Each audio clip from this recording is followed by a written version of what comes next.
What's that evil laugh, you wonder? Could it be because of what I am wearing? We'll find out in about 30 seconds.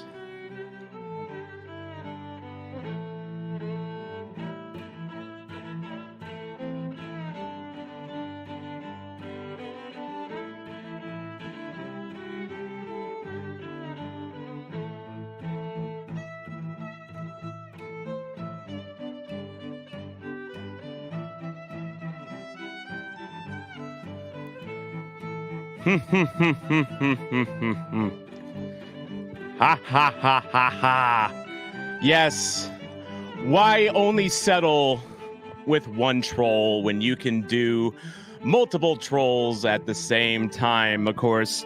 Hello, everyone. It's your soccer zombie, Tom Franklin here. Your not benevolent watch-along host for tonight between St. Louis City SC and the New England Revolution.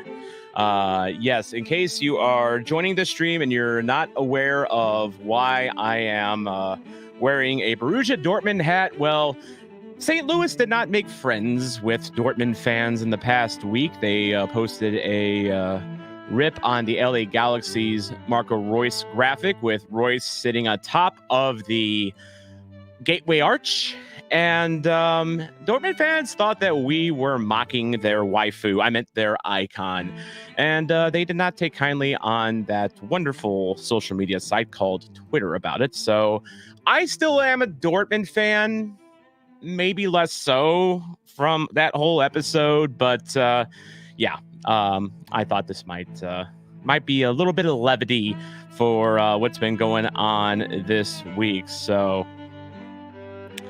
all right, Eli Carlson, what would we do with the drunken sailor? We're in Boston, or the Boston area tonight, so it just felt kind of appropriate, at least for the starters. Stick him in the supporter section. Uh-oh, Eli's asking what I'm wearing. All right. Soccer zombie, my man in the old heads fit. Nice. Was that? I think that might have been Mason posting on my behalf there. Yeah, Twitter is wonderful.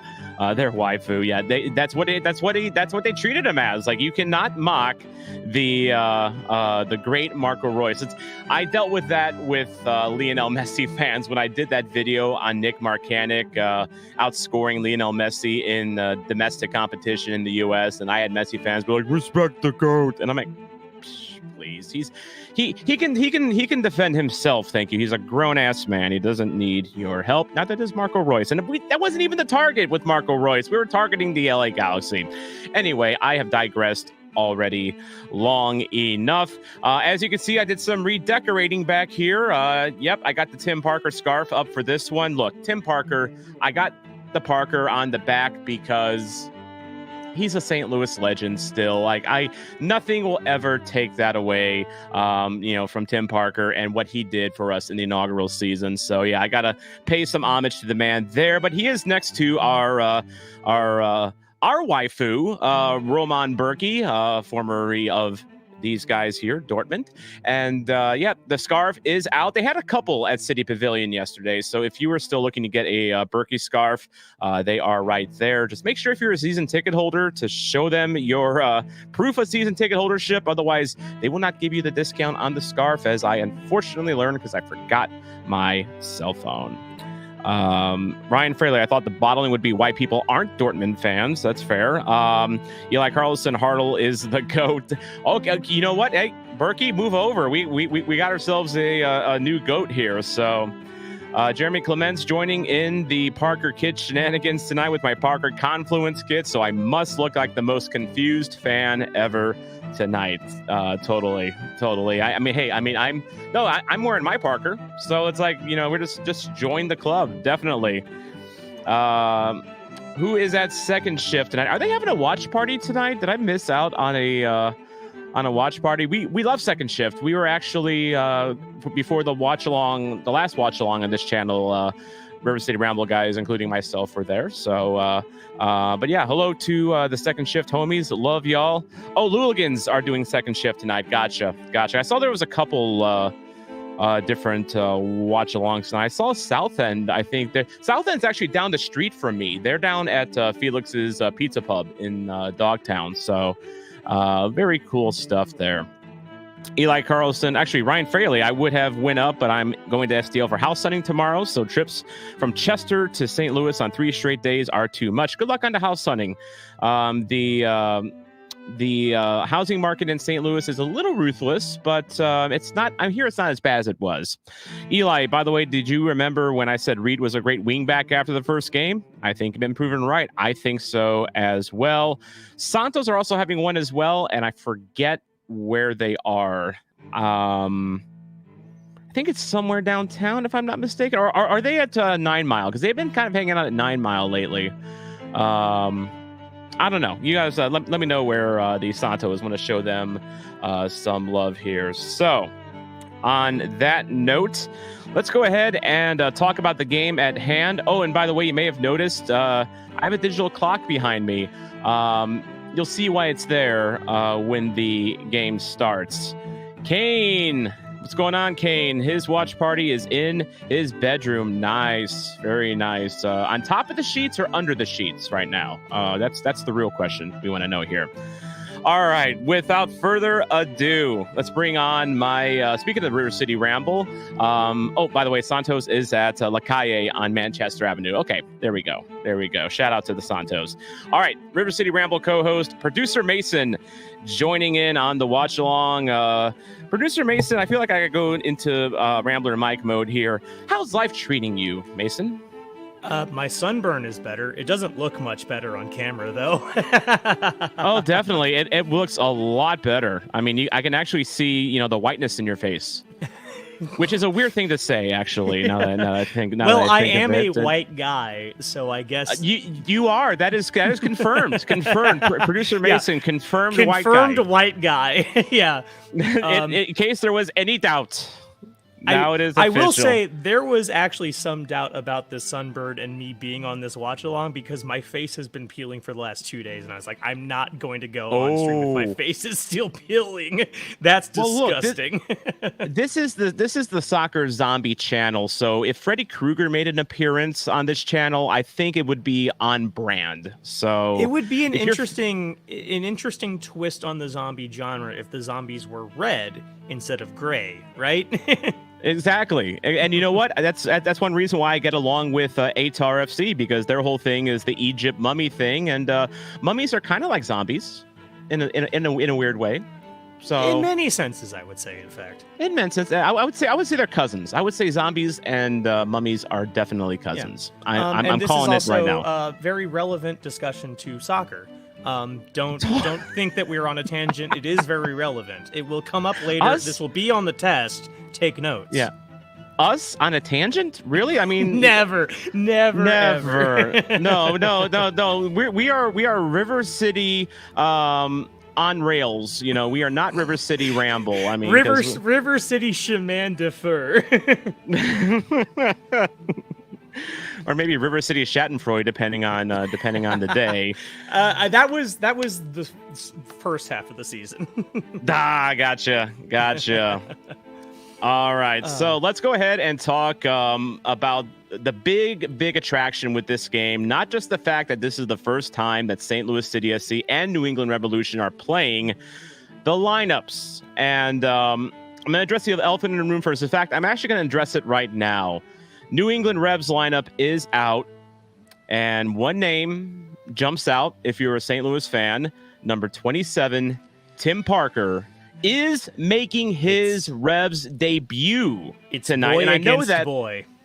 It is. And you know what? I only know it is Tim Parker's debut because in the thumbnail graphic, that is literally the only picture of Tim Parker in a Revs jersey that I can find. So Tim Parker making his debut tonight. You think he's going to be a little motivated for this one? Oh, yeah. Absolutely. Friend of or at least friend of the River City Ramble. I think also possibly friend of the Soccer Zombie YouTube channel, Dan DeViler, posted at us being like, what are the odds that Parker and Kessler get simultaneous red cards? And it's like, I don't know about that. I think that this is going to be a big time revenge game for both of them. And I bet both of them score, to be quite honest. I think that is quite. I mean, of course, we know Parker is always a threat to score from corners and his flying headers. Angus McCorder, how's it going? So yeah. And by the way, while we're on the topic of Tim Parker, they still sell Parker Pilsner. At least at the liquor store around the corner from me. So yeah, they still have Parker Pilsner available at good stores everywhere. And just in case you didn't have enough Tim Parker references for this watch along, cheers. I am drinking Miller High Life, but I am doing it in a Punk's koozie. So very nice. Very nice. I need to put my Parker Pilsner in my Union Omaha koozie now that it just reminded me of that. Thank you very much. And then, yeah. Kane, yes, that's exactly what is on in the background. Yeah, this is What Would You Do with a Drunken Sailor playing in the background. We are in the greater Boston area tonight, and I was looking at free music on YouTube, and this was like the most Boston-y thing I can think of in like 2 minutes. So couldn't find a MIDI cover of Shipping Up to Boston. I was looking for one, and I couldn't. I mean, I would have. It would have been one of those things where it's like, okay, how long has this YouTube account been dead? Can I use it and probably get away with it? Because secret that the 8-bit cover of Zombie by the Cranberries, that's like from an account that's like 12 years old and they haven't posted anything in like 10 years. So I assume it's okay. They are not going to get mad at you for that one. It's like, but also I'm thinking about this and I'm like, what do you do with a drunken YouTuber? What do you do with a drunken YouTuber? What do you do with a drunken YouTuber late in the evening? Exactly. All right, so let's get into our lineup here. So we got Berkey and net, no shock there. Maybe a surprise, depending on your point of view. Maybe more of a surprise, maybe not more of a surprise than the first time he was in the lineup. Jake Nerwinski. In fact, he actually got the picture treatment there. So Nerwinski, Kessler, Hebert, and Giannis Horn starting at left back here. First things first, Mason, with Nerwinski, I mean, this in general with Nerwinski and Horn looks like that Hackworth wants to play. He liked the defensive look from last time, and maybe he's just not changing what isn't broken. Do you think that's the case here? Yeah, largely. I guess to not bury the lead here, it's the same lineup that we went out with last game. And I think that Jake Nerwinski showed very well in that match, and also Giannis Horn, I think, showed out very well in that match. But I think that we're expecting a lot more of Giannis Horn than we are for, say, Jake Nerwinski.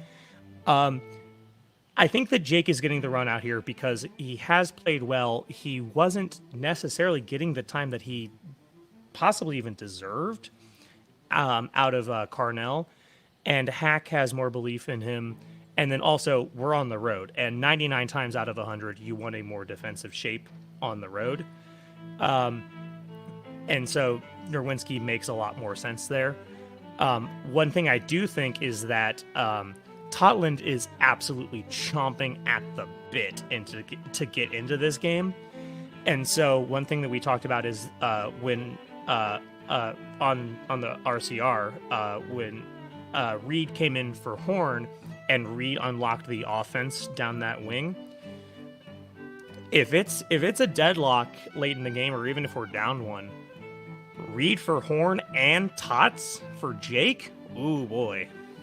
Yeah, I know, and that was something I mentioned in the last episode. Like, I wonder if, we're going to see how they used Horn and Reed, more because, Horn started, he played the bulk, but then you had Reed's fresh legs come on late, and like almost right after he came on, he contributed to Hartle's goal. So I wonder if they stumbled upon the proper usage of that. Of course, I want to see, you brought this up in the last episode, Giannis Horn, I think he wilted a little bit in the St. Louis Heat. I agreed with your take there.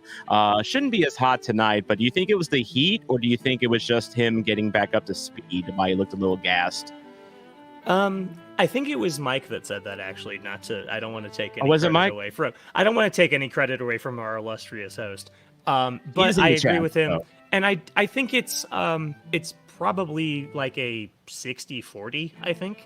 I think it was probably melting in the heat, and then it's the first minutes he's really put under his leg since he's gotten here.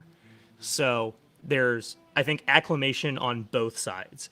It's getting back up to speed, getting up to game shape, and then also, you know, a guy from Denmark coming over here and being like, "Oh my God, it has never been this hot anywhere I've ever been in my entire life."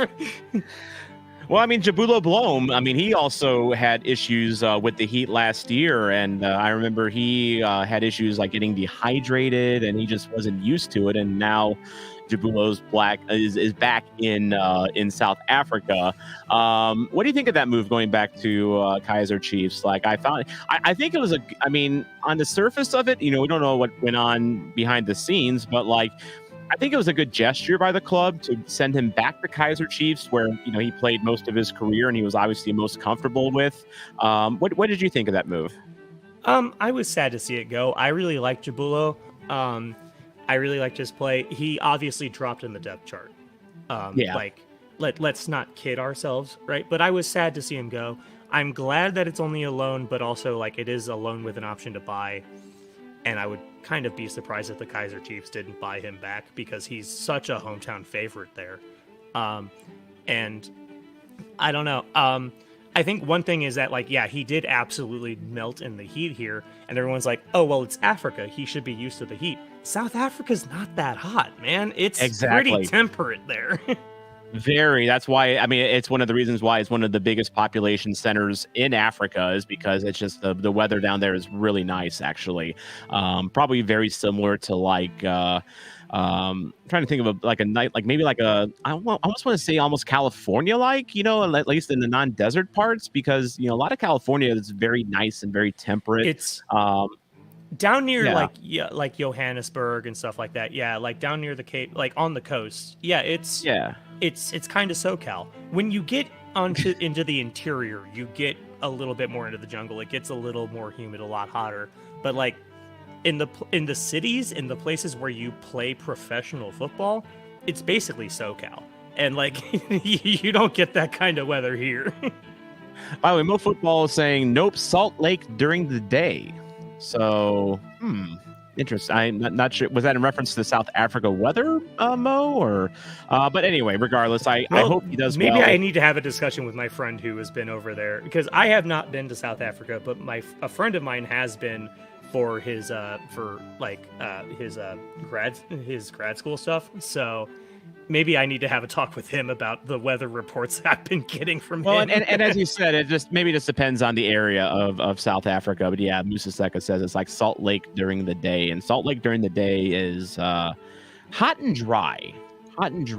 So, well, I'll have to go to South Africa someday and see for myself. I'm from a hot and dry place, and I can tell you for a fact the humidity does make a big difference, even if it's hot. It does. It does. I went to Phoenix a couple years ago, and I was like, this doesn't feel bad out here. What's the temperature? Oh, 100 degrees. Yeah, the joke about the dry heat isn't that much a joke. The dry heat matters. Definitely. Rest of the lineup, as you said, looks very much, it's the exact same lineup as last week. Durkin and Leuven in the middle, Vasilev, Toykert, Hartl attacking with Simon Betcher up top, which makes sense. I don't think Joao Klaus is quite ready yet, at least for starters minutes. On the bench, we got Rasmus Alm, Jake Girdwood, Reich, Klaus, Reed, Thorson, Totland, Watts, Yarrow, and Lunt. Only name that sticks out to me that isn't in that bench, actually a couple names. Number one, Johnny Klein's not there. Number two, Hideo Kojima's not there. They've been getting runs with City 2 of late. So that kind of what tells me that, this is, maybe with everyone getting healthy again and, the new toys that are in, get a toy shirt. Maybe they're just kind of out of the reckoning at the moment. Yeah, I think the big thing is that like Klein and Kojima have been pushed out of their spots by Alm and Klaus returning, right? Klein, I think, was an emergency call-up. I think, right? yeah. Like we all know that. Kojima, I think, is on everybody's radar, right? Like everybody from fans to front office is looking at Kojima and being like, we got a real steal with this kid. Like, we all know what we got. Like, this kid is the real deal. But he's a draft pick. Like we took him from Wake Forest and put him in the first team lineup. You don't see that a lot. I think that was like playing Kojima that much was more a desperation move than anything. And so I think that kind of everybody, possibly even Kojima included, would like for him to go down to City 2 and get a little more seasoning before he had to be this pressured. He did a great job stepping up to the plate and delivering in those high pressure situations, but now that he's not quite as needed, Kojima is also the kind of guy that just wants to go and play. He doesn't really care where. But as we saw, where he would sub on in a City game, fly back, and then start in the City 2 game. Yeah, he just wants to play, and I think that he probably is also like, yeah, man, I don't care. Put me wherever you need me. And I think right now they're like, we don't really have room for you on the team. Put you on City 2. And he's like, I love it. I'm going to go win them a championship. Yeah, definitely. And, as a game's going to start here in a little bit, they're currently in commercial on Apple TV. I did kind of notice that Kojima looked a little...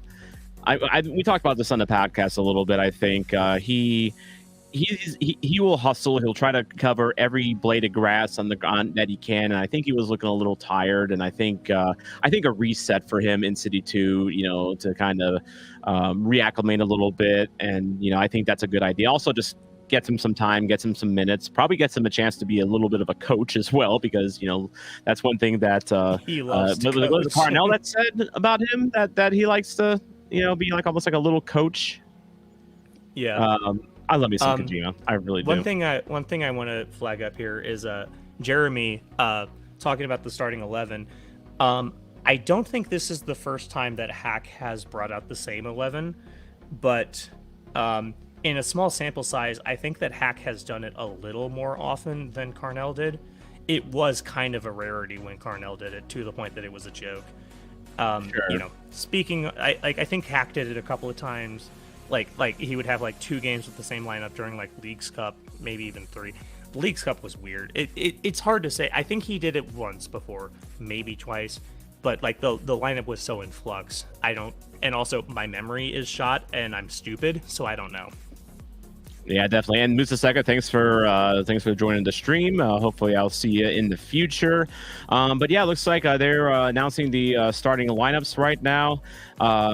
Mike pointing out that turf does not look good. Are we talking like the dome level? I was going to say, we're at Gillette. It is turf. That actually, you know what? I mean, it's not great. It's not great. So, all right, game's about to kick off. We'll chat with you at halftime. All right. See you around, everyone. All right, now you're going to see why this clock here is behind me. So, you see it's at zeros. It's a part of my watch-alongs. I always like to give timestamps during the watch-alongs, but no more, as we're going to kick off here in just a little bit. Look at Henry Kessler. He looks very demure in that back line. It's the Tash. It is definitely the Tash. And I'm pretty pumped about this one. This is Reggie Bush levels of turf. Yeah, never forget Reggie Bush slipping at the old Edward Jones Dome. So, all right. And we're away. Oh, no, There you go. Okay, the timer is going to be like maybe... Actually, it's just 2 seconds behind, so it's close enough. All right, so yeah, that's going to keep track of the time going forward, and I'll have to stop it at 45, so you won't get track of the stoppage time. But I have a timer now. Ho ho ho. So, New England in their whites, moving from right to left. Actually, we're on our whites, moving from right to left. New England moving from left to right. New England has a very underrated home kit. That the blue and red kind of, solid gradient. With the gradient going on there, kind of the red folding into the blue. Oh, here's Hartle in the box, into the box, shot and wide, threatening early on. Indy Vasilev. Yes, Henry Kessler, very mindful, very demure. No one liked that that video. Like, all the comments were just like, "Stop it, admin, it's bad." Yeah, Indy maybe could have done a little better with that one. But still, though, I mean, have we ever had a first-minute goal with St. Louis? I think that would have been the first ever first-minute goal.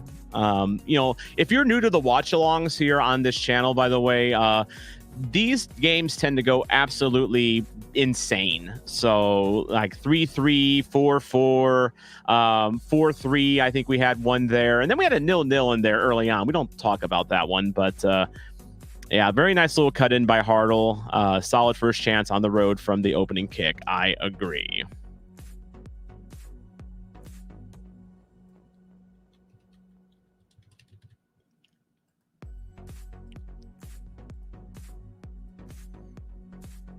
Yeah, Kane, it wasn't the best executed trend, but I'm a sucker for any personality videos from the players. And you know what?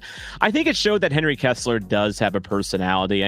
I think he's someone that he's already played pretty well for us. And if he continues that, I mean, I can see him being just as popular as Tim Parker. Is that a hot take?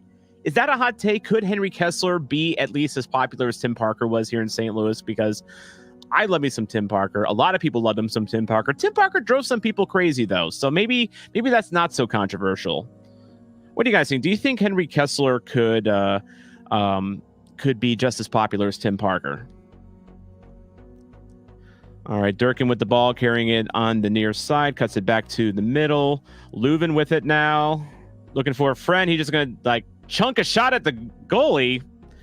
Made the goalie make a save, although that might have been going out of bounds. That was close.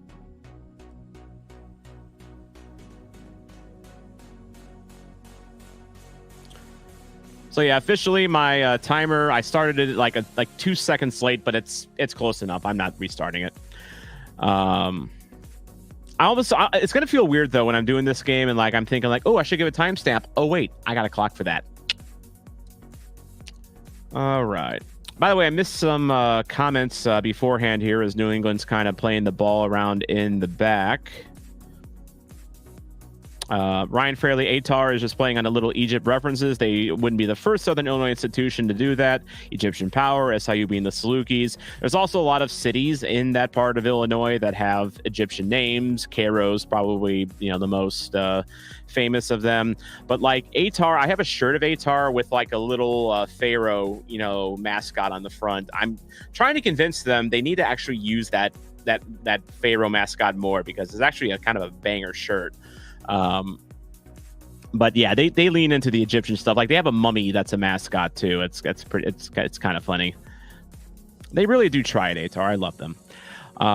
Might be doing some stuff for them this coming season, by the way.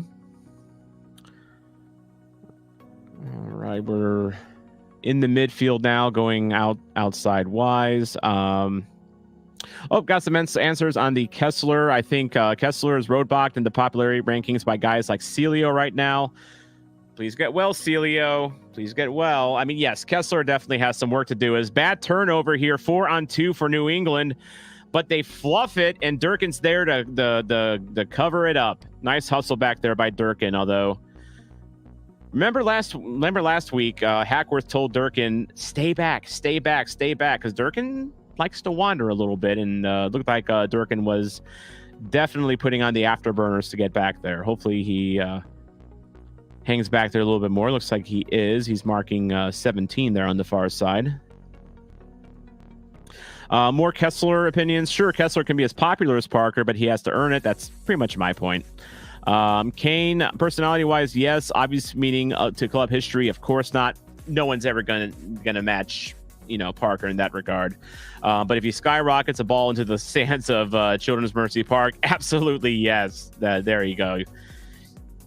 We were joking on the River City Ramble this past week because it was Mason's turn to get hit by a flying pregame ball in the stands, and as you can see, he lived to tell the tale. But I'd made the joke that like the supporter section at City Park must feel like a shooting target for away teams, you know, during pre-games, because like we're very tall, we're very vertical, we got this very colorful cast of characters. We have guys wearing ravioli hats, which I saw the comment on earlier, by the way. I'll bring that up in a little bit. Got the flags, you got the drums, and it's like, yeah, I mean, we've got to look like one of those like old Western type of shooting ranges. You know, you get like 5 points for hitting the ravioli head, 10 points for hitting a flag, that kind of thing. Yeah, Mason got hit on the passenger side quarter panel, so luckily those are very fixable in my time. I actually damaged a quarter side panel, front quarter side panel, after I hit a deer in my old Saturn, and it was fine. Just needed to I went to the junkyard, replaced it. Everything with Saturns was bolt-on parts, so it was very easy to fix. Yeah, Jeremy also noting that Durkin doesn't seem to be sitting deep again so far. Yeah, that's something to watch for tonight, is can Durkin be responsible? And because I love the effort from Durkin. It's the same issue we were talking about with Kojima. You love the effort, you love to see it, but like there is such a thing as play smart, or as Berkey clears it out, not harder. All right, get there, Simon. Simon will get there. Could launch an attack here. Indy in front of him. Toiker in the middle. Going to play it back, though, to Leuven. Leuven sitting pretty deep. Gets it out to, I think this is Indy. Yes, it is. Into the box, headed away, but we got our first corner. That's Timmy. Timmy Parker with the header clearance there. Oh, there he is. There's my Timmy. Never forget.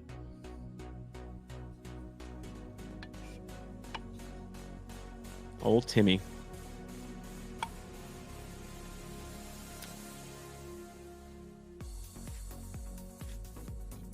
All right.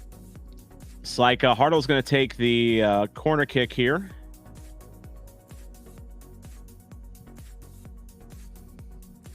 Yeah, I agree, Mason. It feels bad to see Tim make that play against us. Yeah, it's a bit bittersweet. I just want Tim to be happy, you know. Like, did you guys listen to his podcast with Sam's Army? He sounded pretty bitter about how things ended here, and I don't necessarily, if his story is truly correct, which I don't have a reason why it wouldn't be. Yeah, it's pretty sad. All right, into the box, headed by Horn, right on goal and a save. I didn't know Giannis Horn had aerial duels in his locker. Is Chat City Tactics in this chat? You know, can you show me the graphic of Giannis Horn's aerial duels won percentage from his time in at Nuremberg? Yeah, it was a very strong header from Horn. I like that a lot. New England on the counter, though. They got the ball in the corner. Good close defending there by Kessler. So we just mentioned Parker. Now we got our first Henry Kessler mention.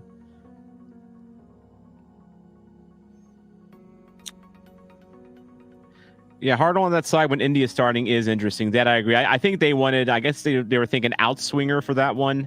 And Hartle's the righty and Indy's the lefty. So I think that's maybe the thinking there. All right, here is the aforementioned Giannis Horn. Playing it back to Leuven. Leuven's going to send it into the box. It's going to be a little too far for Simon Betcher. He was marked by Timmy Parker.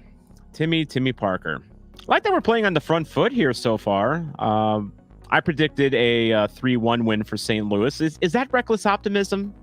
Is that too reckless? A 3-1 win? I don't think it's reckless. Not the way we've been playing lately. I mean, we put up, a 2-spot on a very good Galaxy team, and the Revs aren't that good. They're about where we are in the East, so I think it could be done. I mean, how many teams have come into City Park and put up 3 against us? I mean, probably more times than we want to remember, but, this season, but it's happened. I agree, Kane. No such thing as reckless optimism. I agree. And Jeremy's saying not reckless considering New England's home form and their 11 goal difference at home. See, that's why I like you guys so much. You validate my borderline cringy takes. I appreciate that, guys. I really do. I mean, River City Ramble validates my cringy takes because they have me on their show. Speaking of which, interesting that our new guys are already getting their second game on artificial turf. Yeah, I wonder what someone needs to ask after the game, Hartle and Teutschert, what they think of artificial turf. As Giannis Horn's got a break here, but he's going to get chased down. Might have been enough to earn a corner, though. Looks like he did. I don't know. Was that a case of Giannis Horn just not having the pace, or was it the right back for New England? That right back had to cover a lot of ground, though. I credit the number 25. He had some wheels. I think that was just number 25 being fast. Yeah, River City Ramble's only bad and cringy takes. I agree. That's why Sporting KC cease and desisted, the River City Ramble last year. Not because of a trademark, just because they listen and they're like, oh God, ugh. Yeah, I think Giannis got burned a little bit, but that number 25 was moving pretty quick though on the replay. To be fair. All right, Horner, another corner for Hartle, headed out. So yeah, Hartle was taking the corner on the other side as well. Very interesting.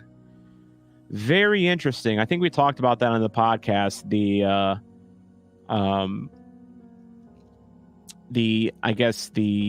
diplomacy between Leuven and Hartle on free kicks, as Betcher now has it in the box. Was that a handball?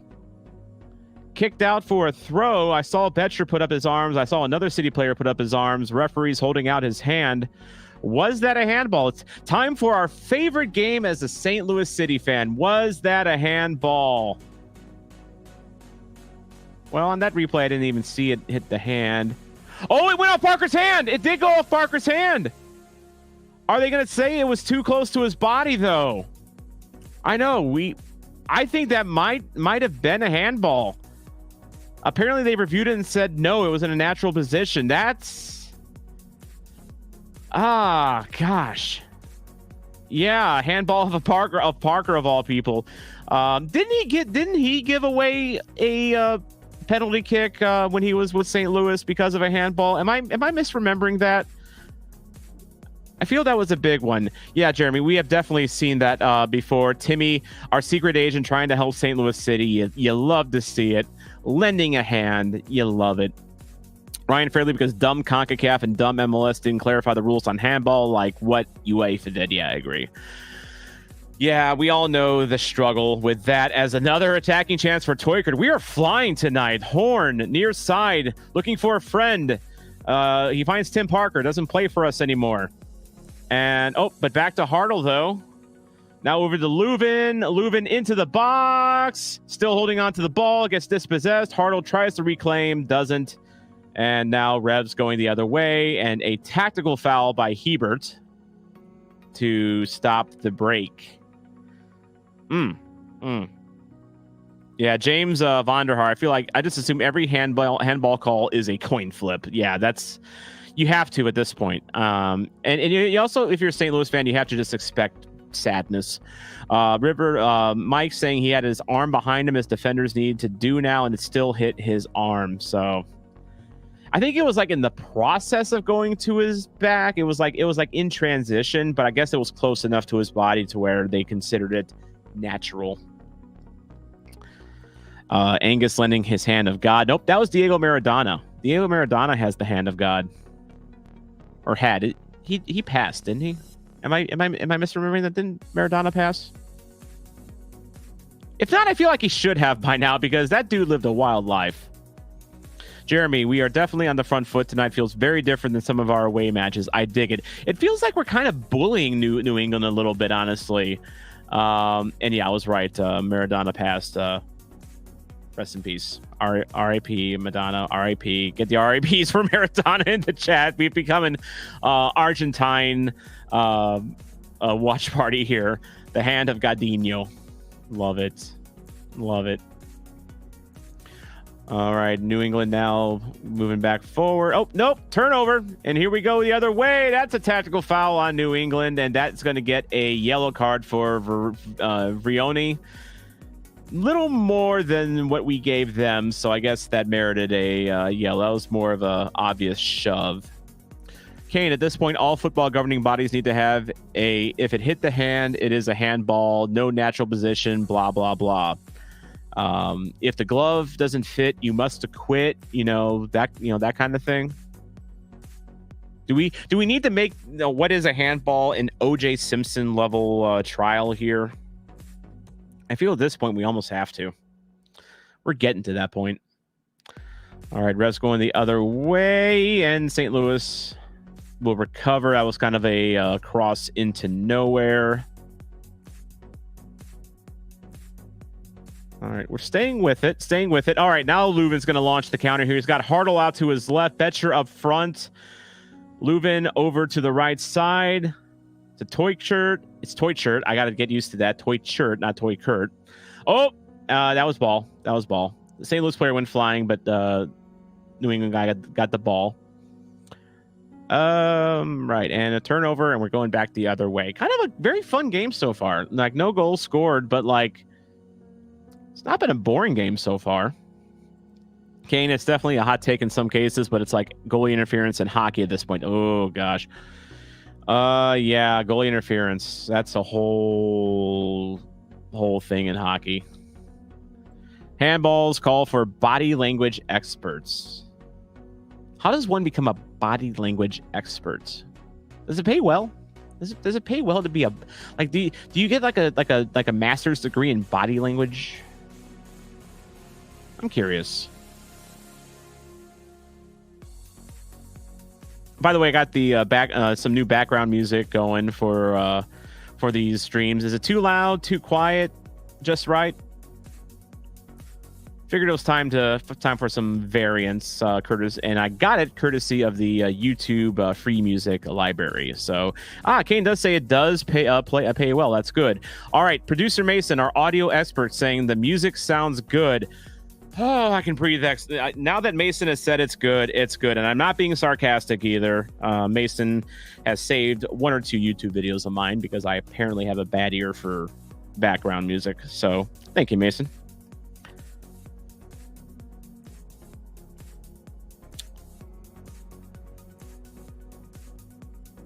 Mason, that's not the only thing you're good at. I'm sure there's other things you're good at, like, guest appearing on Soccer Zombie watch-alongs. I mean, that's, you're pretty good at that. I'm just glad that you finally found some light in your garage so that you don't look like you're in a dungeon. We can actually see your face, which is nice. Depending on your point of view, like if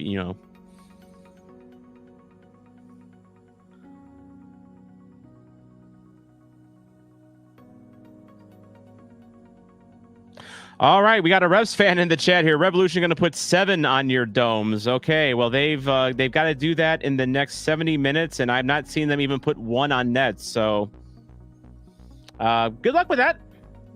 And as River City Ramble points out, New England with some very terrible passing so far. Yeah, they've not looked very disjointed. By the way, Revs fan, welcome. By the way, please take care of Tim Parker for us. Although it sounds like you might be just borrowing him. I don't know if he actually re-signs with you, but Godspeed, Revs fanatics. Yes. Hey, look. I'm just glad the Revs do have fanatics. It's been kind of a tough year for them. Been a tough couple years for you guys, I think, actually. Kane, entry level about 60,000. Experts are about 140,000. Okay, I am doing the wrong thing in life. I need to be a body language expert. I have fun doing it. Am I good at it? Well, look, I just did 5 volleyball games at St. Louis University in the past 3 days. I have fun doing them, and I must be good at them because they keep telling me to come back. So, and you keep coming back. So there you go. There you go. Plus, Kane's not available this time. Kane is not in New England.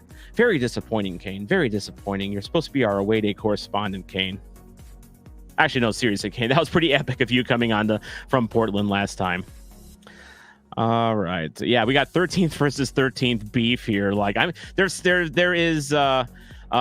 18 people currently watching this watch along right now, watching a 13th versus a 13th beef. I don't think this is going to be 0-0. I think there'll be a breakthrough. Maybe my 3-goal prediction was a little ambitious. Oh, and Miller. Yeah, Miller took a tumble there. Didn't get much contact from Horn. Maybe it was on the landing. Looks like they're setting up, so Miller is going to be fine. Probably selling it. Kane from Portland. It was very fun. I thought I'd be horrible at it, but not going to lie, I even surprised myself. Dude, I mean, talk about surprising yourself. I'm doing a watch along right now for St. Louis City SC. You want to talk about surprising yourself? Here I am. Free kick into the box, headed high rather, still in the box, kind of getting headed around. We're playing the ground is lava. Oh, so New England wins that. The ball hit the ground, headed back to Mr. Roman Berkey. Get your Roman Berkey scarves at City Pavilion. They're on sale. They still have some. They actually had a lot more Klaus scarves there than they had Berkey yesterday. All right, this is promising. This is Hartle. Deflected shot out of bounds. We're going to have another corner. So corner number 3 tonight. Yeah, header keep away. It's fun. It's fun. Yeah, James is. I noticed that earlier. James Horn looks a little slow. I noticed that too, and also how did Horn miss the ball? I think Horn was just trying to disrupt more than anything. But yeah, Horn's pace is a little concerning, very concerning. But maybe it's just him getting up to speed, or maybe it's just him pacing himself. Yeah, that is a sick scarf. The Revs scarf with the skull wearing a tricorn. That is very sick. All right, here is Hartle with the corner in off the far side in the box, headed by Kessler.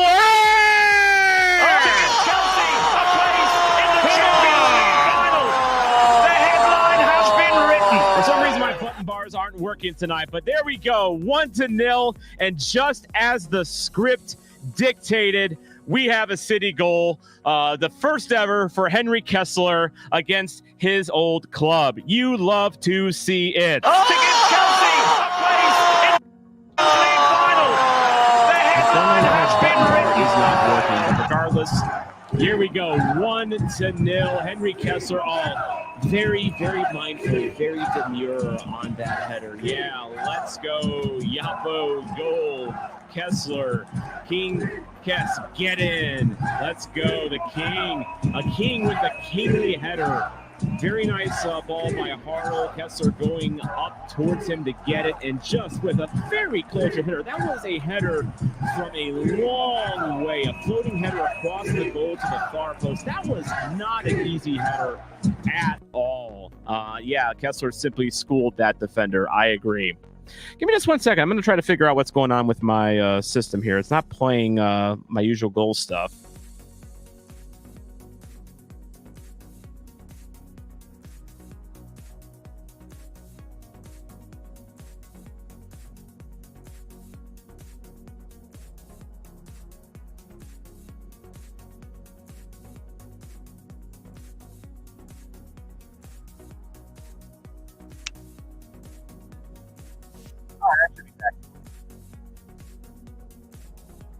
Let's see. Am I back? Oh, wait. It's on the webcam. Hang on.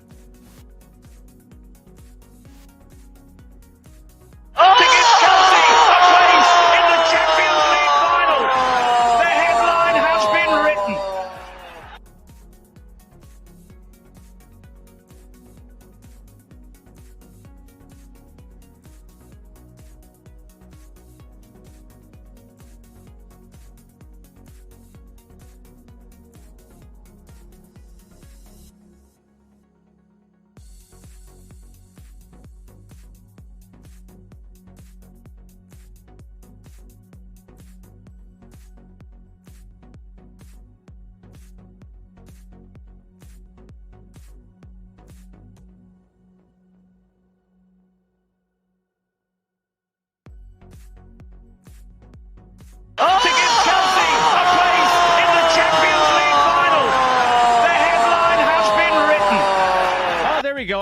back because it turns out when you turn off your stuff, lost the mic. Oh, Jeremy said you did have effects?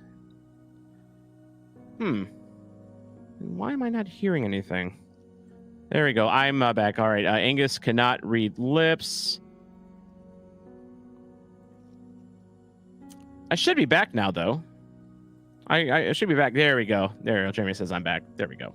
Technical difficulties that I'm still having. I don't know why my button bar isn't working. That makes me sad.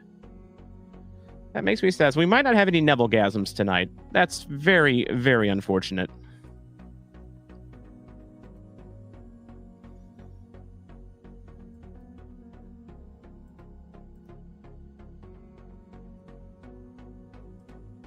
You fix the ticker there.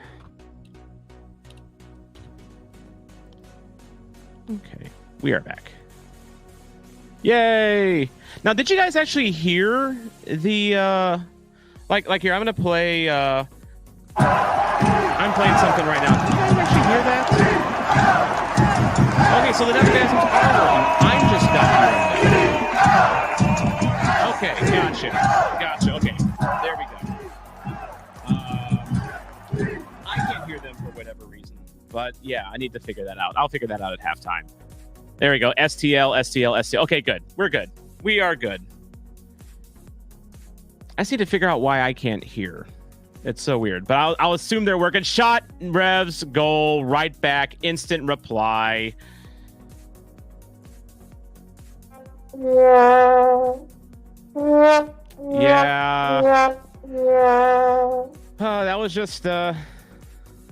That was not great defense there. Yeah, dang. Kessler giveth, Kessler taken away. This feels very, very, very familiar. I agree.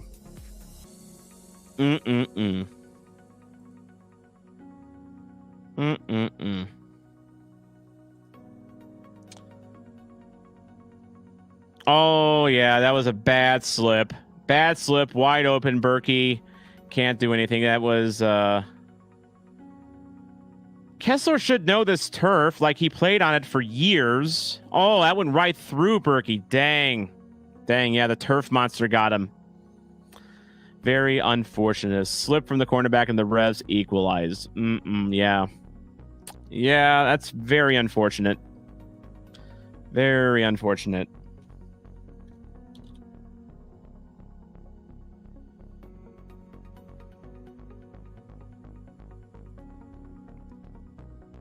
Yeah, as Chris pointed out, Berkey got 5-hold. Definitely. Yeah, first thing Kessler said when he came to St. Louis is when they wanted to play on real grass. I think he hated this surface. Well, he sure doesn't like it now. And yeah, Mason, apparently he still does. That was my point exactly. James, I think Hebert needs to slide farther to the outside here so he can mark the forward. Yeah. I think Hebert was okay. It was just Kessler lost his footing. The turf monster grabbed him and they had a break. Yeah, we've seen this before, Mike. We capitulate just a few minutes after we score. Hope is a fickle thing.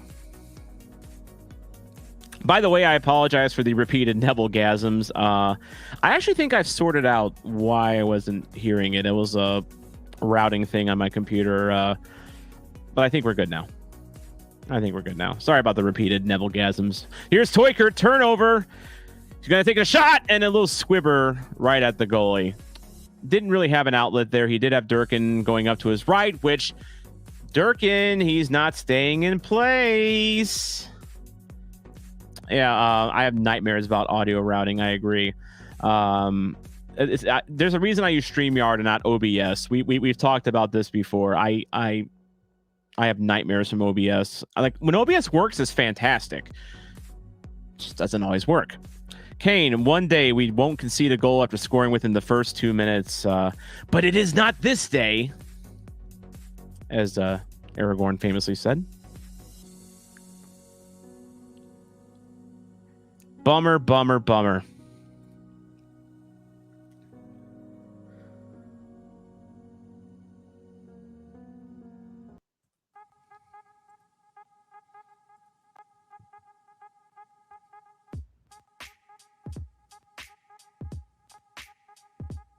I get a little beat going on in here.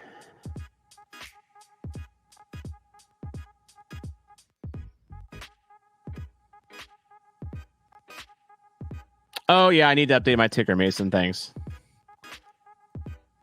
Sunday StreamYard will come out with like a score bug that, will just make it easier to update. But in the meantime, we soldier on. Thanks, Mason. Thanks for being a good producer, Mason. Yeah, where was Durkin on that Revs goal? That's a good question. Maybe it was in their half. Shot blocked, rebound squibbed. Berkey dives, went wide anyway. I don't think he got a piece of it. By the way, Mason, since he's logged on, he can produce on the back end. If you want to be, look, Mason, if you want to be on banner duty, go for it. Go for it, because it's as you can see, it's a little hard to do 3 things at once. Yeah, this defending wasn't that great either. I agree. Jeremy, the 7th goal conceded by City between the 16th and 30th minute of play. Yeah. Not surprised that we're giving 60% possession to New England, though. We're playing more possession base, but like that's relative. Like we would give, teams almost 70% of possession at times. So James, where was our right back on that goal? Is it reasonable to expect a DM to slide outside temporarily when an outside back is out of commission? That's true. Nerwinski didn't have the best positioning there either. That's fair. I still pinned that mostly on Kessler, but yeah. There was once Kessler fell, there was like no one there to cover. That's concerning. But then it's like if Hebert moves over to cover, then he leaves his man exposed, and it just you see where the dominoes start to pile up there. Kind of like damned if you do, damned if you don't. So we are in the 32nd minute, 37:39. My clock's about 2 seconds behind of my actual time, but it's close enough. All right, Indy, just outside the box. It's double team, stays with it, though. Good effort. Alejandro Castaneda. What's going on, Alejandro? Do you think Teuchert's going to score today? He was my pick to score. Someone on Twitter asked who was going to score today between Hartl, Teuchert, and Betcher, and I picked Teuchert. Teuchert's been on a little bit of a roll. I think MLS is definitely Teuchert's speed here. He's looked very comfortable since coming over. Both Hartl and Teuchert has been fantastic, but Teuchert just seems to have goals in his locker. Speaking of which, gets a ball to him, keeps it inbounds into the box. Shot blocked. That was Leuven on the shot. New England trying to go the other way. Good pressing by Horn. That was good pressing to disrupt at what could have been a counter. Very good job by Horn. Maybe Horn's one of those guys where he may not have elite foot speed, but maybe he can win on positioning and sense. Yeah, Jeremy, I've noticed that too. Durkin's still more advanced than last week. Seems like a shift tactically at this point compared to his role against LA. He worked well against LA, though, playing deep. Like, we have people up front now that can attack. We have no shortage of that now. Like, Durkin, just play the 6. Just stay. I know you want to do everything, Durkin, but just stay. Yeah, Carlos Gil has been a shadow of his former self for the Revs this season. Yeah, he's been kind of invisible in this one. Haven't seen much of him as I take another swig off my Parker Pilsner.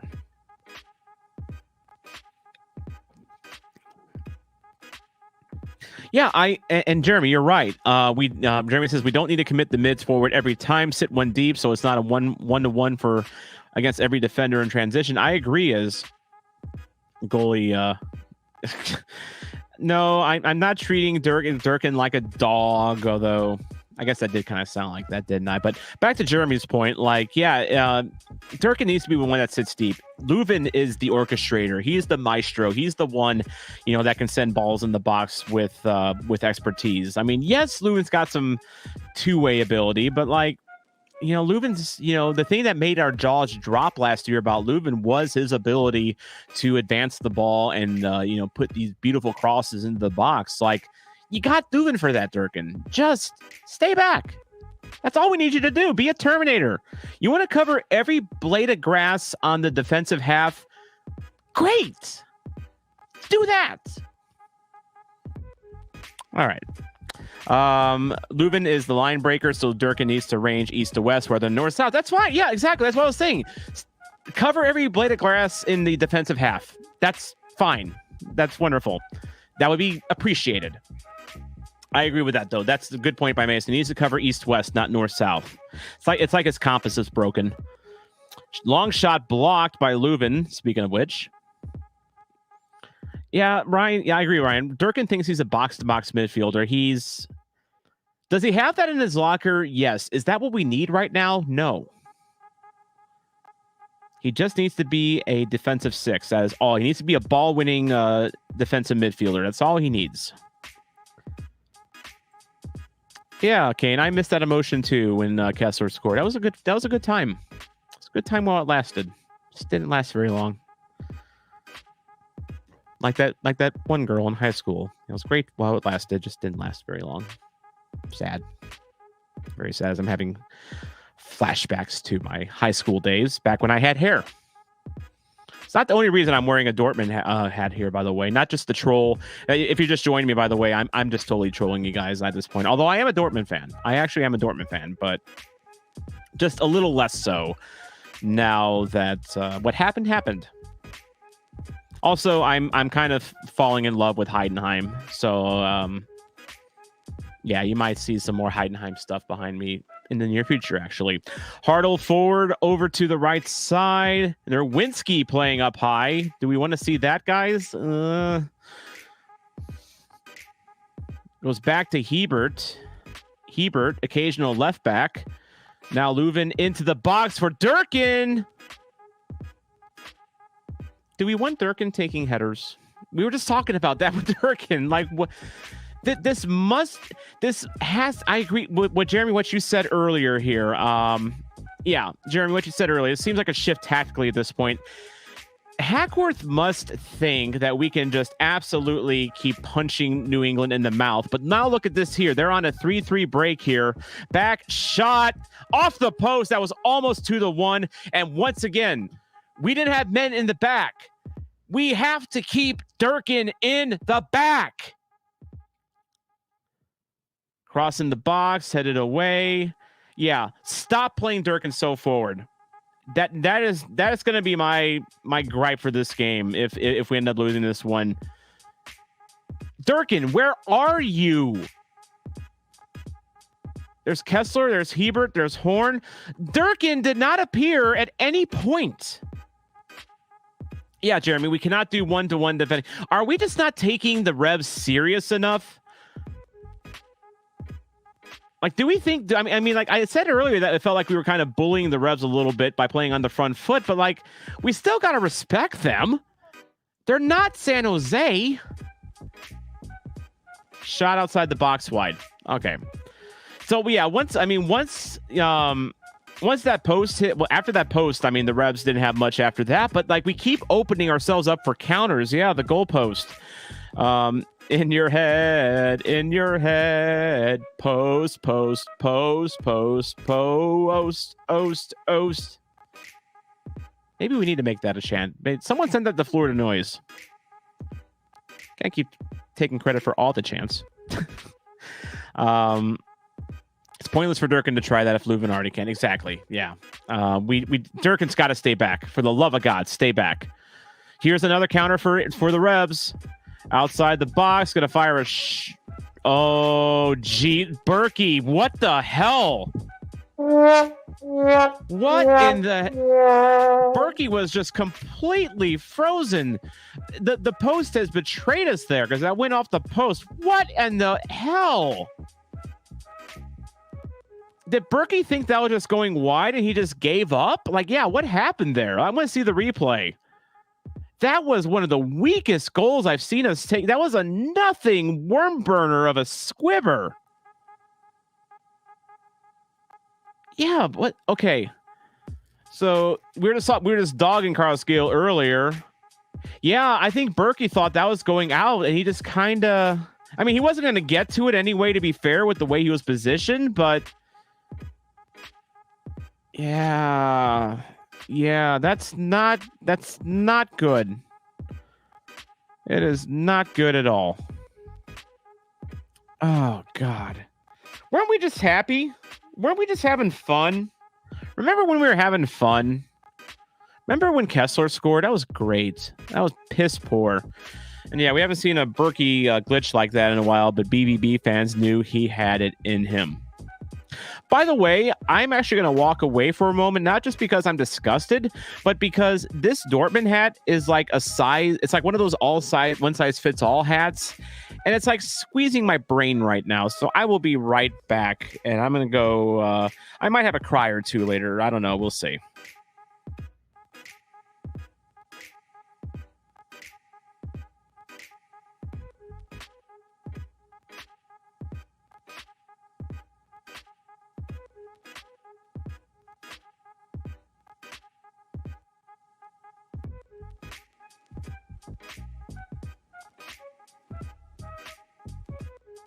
Okay, I'm back, and my head feels a lot better now as we are going to have a corner. Jeremy, I don't know if that was a back thing or what. It's just not a goal that we give up there. No, I agree. It was just bleep. It was absolutely just bleep. Teacher is back. It's fine.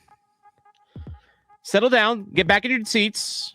Back in your seats. You, Johnny, back in your seats. Back in your seats. Yes, Mr. Nelson. Don't tell me you're blocking me. Don't give me the block sign. Back in your seat. There you go.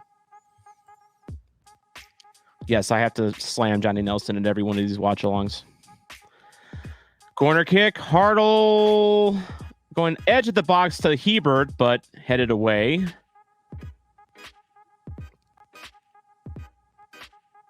Still keeping it alive, though. Thank you, ref. And the ref's going to stop it. So is that going to be a free kick, actually? I think that's a free kick. Yeah, Mr. Nelson's too busy with his smartwatch list. And yeah, Mike's saying that was a weird shot. Did the turf affect it? It looked very much like a shot going wide, and the just didn't roll as it expected. And it was just weird. I mean, and maybe it was the turf. I don't know. It definitely looked like Berkey just thought that it was gonna go. Yeah, indirect free kick. Okay. Chris, why you were wearing black and gold for a game involving Boston is beyond me. Do I sense some Brad Marchand tears coming from wherever you are in this world right now? That's totally fair, by the way. Oh no, Angus, I'm sorry. My brain squeeze took him to another commercial. Damn analogies for a member. Sorry about that. Sorry about that.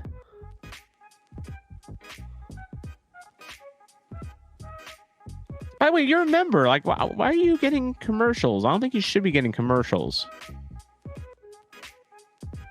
All right, now it's going to be Leuven on the corner kick. First corner for Leuven. We were just talking about that earlier. The who takes the corners, Leuven or Hartle? It's been all Hartle so far, but they're going to give Leuven the shot. Yeah, it is kind of crazy. This first half is almost over. Kind of a low corner, bounced a little bit. We're going to get a chance to try again. Thanks, New England. Appreciate that. Now, again, for the timer, I will have to stop it at 45. So just a heads up, because I have to continue it in the second half. There's no way for me to actually restart it at 45. So. Yep, Steve says, I can't not like Heidenheim after last year, but brother, Stuttgart is your sister city. Well, Sasha Fox would be very happy. The German YouTuber that came to St. Louis last year, who's a friend of mine. He's in South America right now. He'd be very happy if I became a Stuttgart fan because that's his club. All right, corner into the box by Leuven, deflected. And corralled. 45, and we're stopped. There we go. So we are in added time. We got 3 minutes of added time. But yeah, I mean, I thought about Stuttgart, but you know what? Heidenheim's a town of 45,000. It's the size of Joplin, Missouri. They're in the Bundesliga. They're actually on top of the Bundesliga. At least they were before today. And they played 2 games this year. But like they're also in the Europa Conference League. They actually made it to the group stage of Europa Conference. I mean, you love to see it. You love to see I'm very much on the Heidenheim train. Seemed kind of weak from Leuven. Maybe he can dial it, or maybe Leuven wasn't feeling it, or he was off. That's why Cello was taking them. That could be. There's another shot of the Squibber goal there. And look at like Berkey's body language. He immediately realized, like, dang it. Just dang it. That's a look of a man that realized maybe he should have jumped out for that one. Oh. Well, I see this timed out, so maybe we... Oh, it's still there. That's good. Troubleshooting. That's good. So, still stuck at 45. This is the technical difficulties edition of the Soccer Zombie Watch Along. Jeremy, so if math is mathing, if we lose this, it'd be 23 points drop from winning positions. If we draw, it's 22 points from winning positions this year. Yeah. Yes, and start your stopwatches. Everyone's like the old days, definitely. Thank goodness for Amazon for this. This is like one of those like really weird off brands. Like when I bought it, it fits the purposes of this channel very well.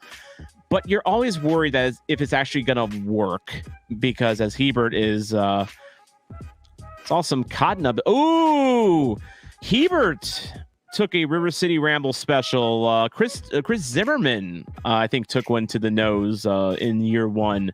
So Hebert joins the Chris Zimmerman nose club. Ouch. But yeah, this is one of those off-brand digital clocks that you're kind of worried if it actually works when it gets out of the box, but it does. Kane, yes, Jeremy. Sometimes you don't have to tell the truth all the time. Sometimes you can fib a little bit. Sometimes you don't have to say anything at all. That's fair. And not because I'm sad over that stat or anything. Definitely not. Yeah, Ryan. Ryan has a good point. If we drop only half those points, Jeremy, we are comfortably in playoff position. Yeah, that. Ryan's math is mathing because, yeah, we would be in the playoffs for sure. Speaking of off-brands, River City Ramble, the whole podcast is built on some cheap off-brand mics that we took a gamble on. Well, there you go. There you go. And you know what? And you being the sound producer that you are, the sound engineer, you made it work. I've never had a problem with, even when I was listening early before the season last year, like, you never had a problem with the audio with you guys. Well, I should say us guys now, but yeah.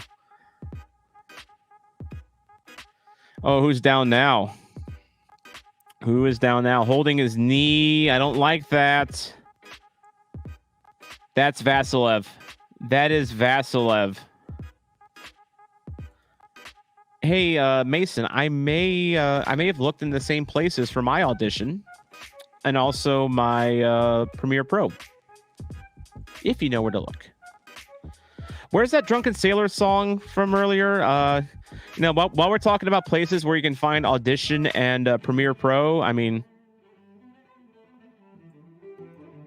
I feel like this song's appropriate now that we're talking about piracy.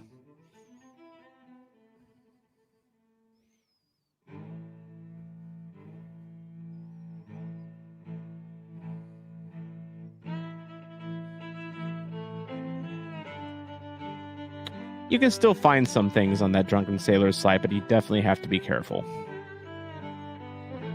But there are better places. Arr, talking about piracy. Arr. Should be halftime any moment now. Yeah, this kind of has that feel to it. Depression. It started with such promise too, and it just kind of blew up in our faces. We're the club that sucks, and we also have depression. It's a great combo. By the way, if you need to know what time it is, you can just look at the clock behind you. It's there. It's also Saturday, as you can see, and it's currently 73 degrees in my apartment. Actually, that's pretty good for my apartment, actually. My apartment gets a little warm.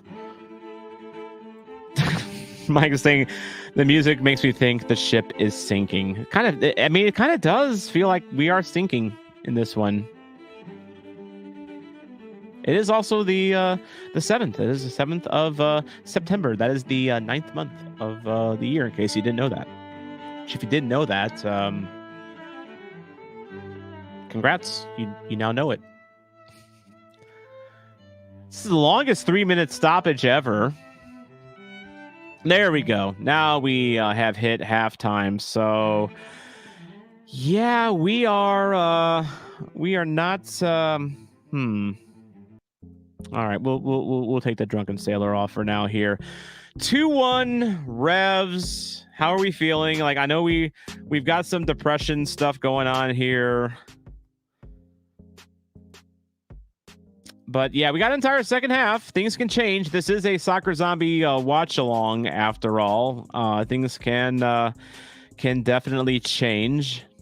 This watch along is a live raft. I mean, again, the whole reason, one thing that is good about these watch alongs is that they are therapy for moments like this. We can all get together and we can talk. The ship has sunk already. Did not expect Berkey of all people to go full bozo. I did not expect that either. It's probably because I hung a scarf. Is that the reason? Is that the reason I paid $40 for that scarf plus tax?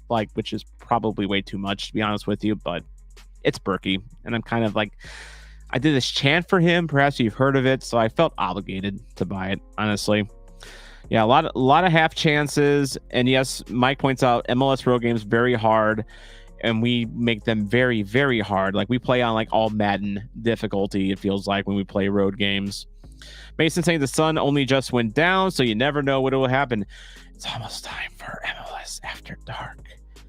It's darkening out there. It's not fully dark yet, but when it gets there, things can happen. And I might even whisper for the rest of the way, which would be very weird. And all my viewers would go away. I have 22 viewers right now. Thank you very much, by the way, for that. Yeah. Aaron, how's it going, Aaron? My Houston traveling buddy. Rough first half that started so well. Feels like pre-release Cup City, definitely. Angus, depression, and too many computer screens surrounding me. I mean, I got 2 of them going right now, so you can see that there. Yeah, Mike is trying to make this into MLS After Dark, and you know what? I could use some entertainment in my life right now. Baby Yoda has not made an appearance yet in this watch along. We'll see if I need him in the second half. MLS ASMR. Yes. That calm feeling of halftime when it's 2-1 and your team is trailing. And you need some calm in your life. Okay, that's weird. Okay, that probably just got really weird. See, my viewership just dropped 4 at that point. So, yeah, that's a problem. Jeremy created a few half chances, nothing stellar offensively. Got tactics wrong in terms of defensive support. Need to make adjustments and leave the first point with a minimum. And at this point, seeing as I see that the banner is updated now, and I am not omnipotent, that must have been producer Mason doing an excellent job producing. Now he's graduated from audio engineer to a StreamYard engineer. Look, congrats on the promotion. I had that thought, right? It was like, wait, hang on, I'm in here. I can do that, can't I? Yes, yes. And then I clicked on the banner button, and I was like, can I remember what Tom showed me? And then my first thought was, no, I can't. I was drunk when he taught me. Yes. That the ever present problem when you're dealing with St. Louis City is alcoholism. There we go. That's I have that problem a lot of times, but anyway. Fair. Well, this team makes me want to drink, so there we go. It makes everyone want to drink, sir. So yeah, there's that. It's. I really thought, especially the way that we came out, on top of it, we were on it in this game, and then just completely lost the plot. I don't know what happened. I get that, okay, so there's that one fluke goal where, Kessler, slips and falls, right? And, you shouldn't give up those breaks, but, we still play like a high press system, right? Like we don't press as high. It's more like a mid block, but like it's a quick trigger high press, right? Like we still play that style, even though it's a little bit more conservative under Hack. And so, yeah, sometimes they're just going to spring behind you and they're going to get fast breaks, and that's going to happen. And then, yeah, when your defender who's back there blows a tire, because the first thing that he said when he got traded to your team is, "I hate that fucking surface. I don't want to fucking play on it anymore." Yeah. What are you going to do? And then what happened to Berkey on that second one, man? Like, that's a gimme. And he just looked at it. He just watched it go in.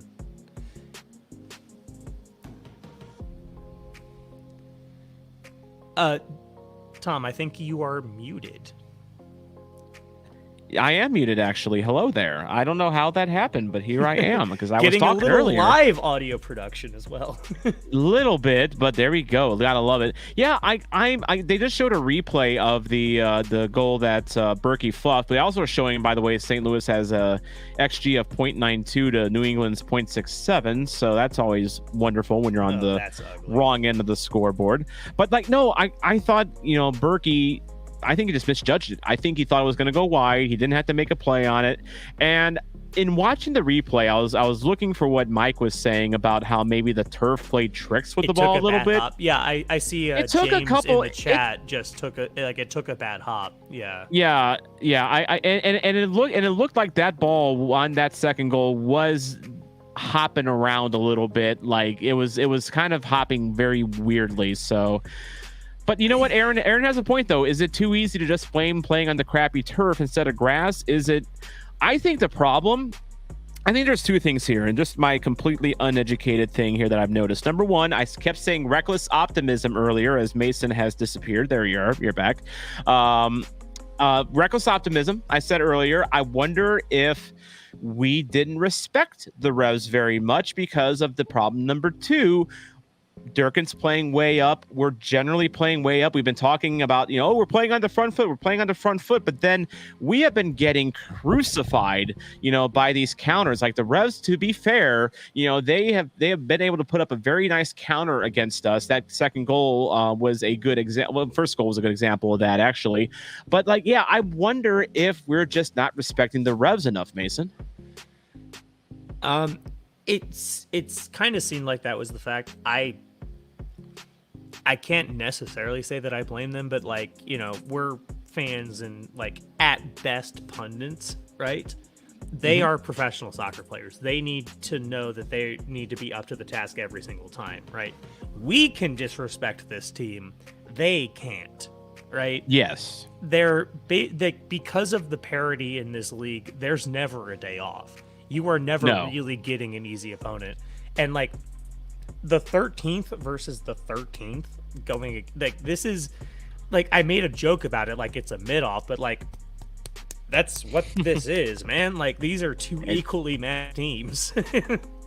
Definitely. It definitely is.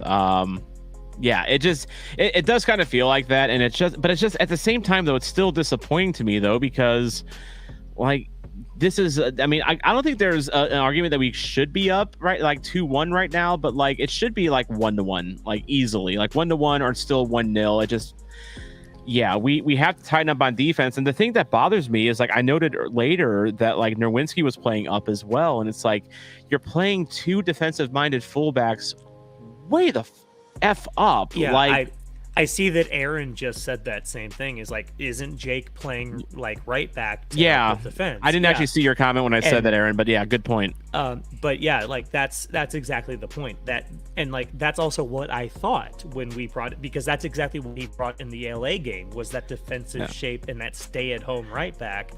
And Mike also pointed that out as well. Nerwinski hasn't stayed home enough. Durkin hasn't stayed home enough. You heard me ranting about Durkin earlier. Durkin, I don't care.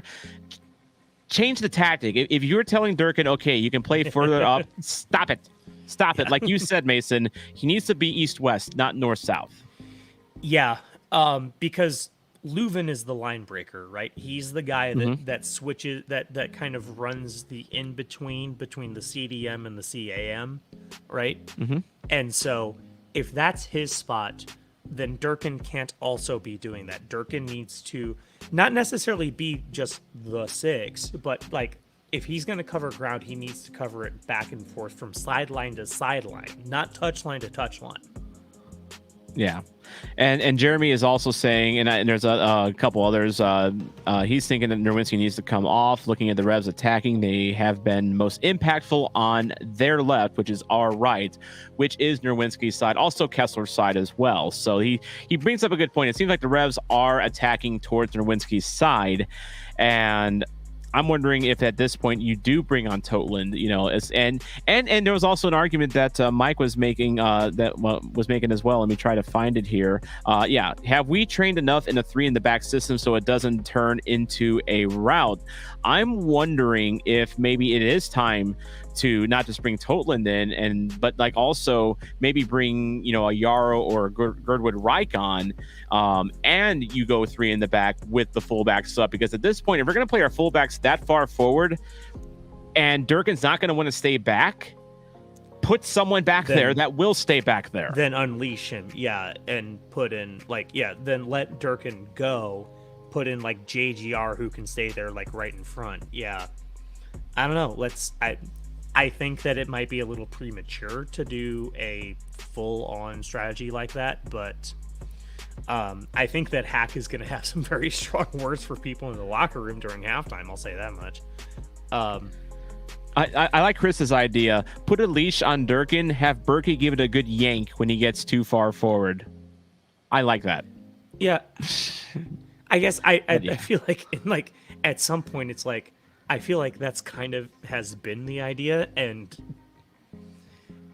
like I love Durkin. I think that he's a great player, and I'm very happy to have him on our team.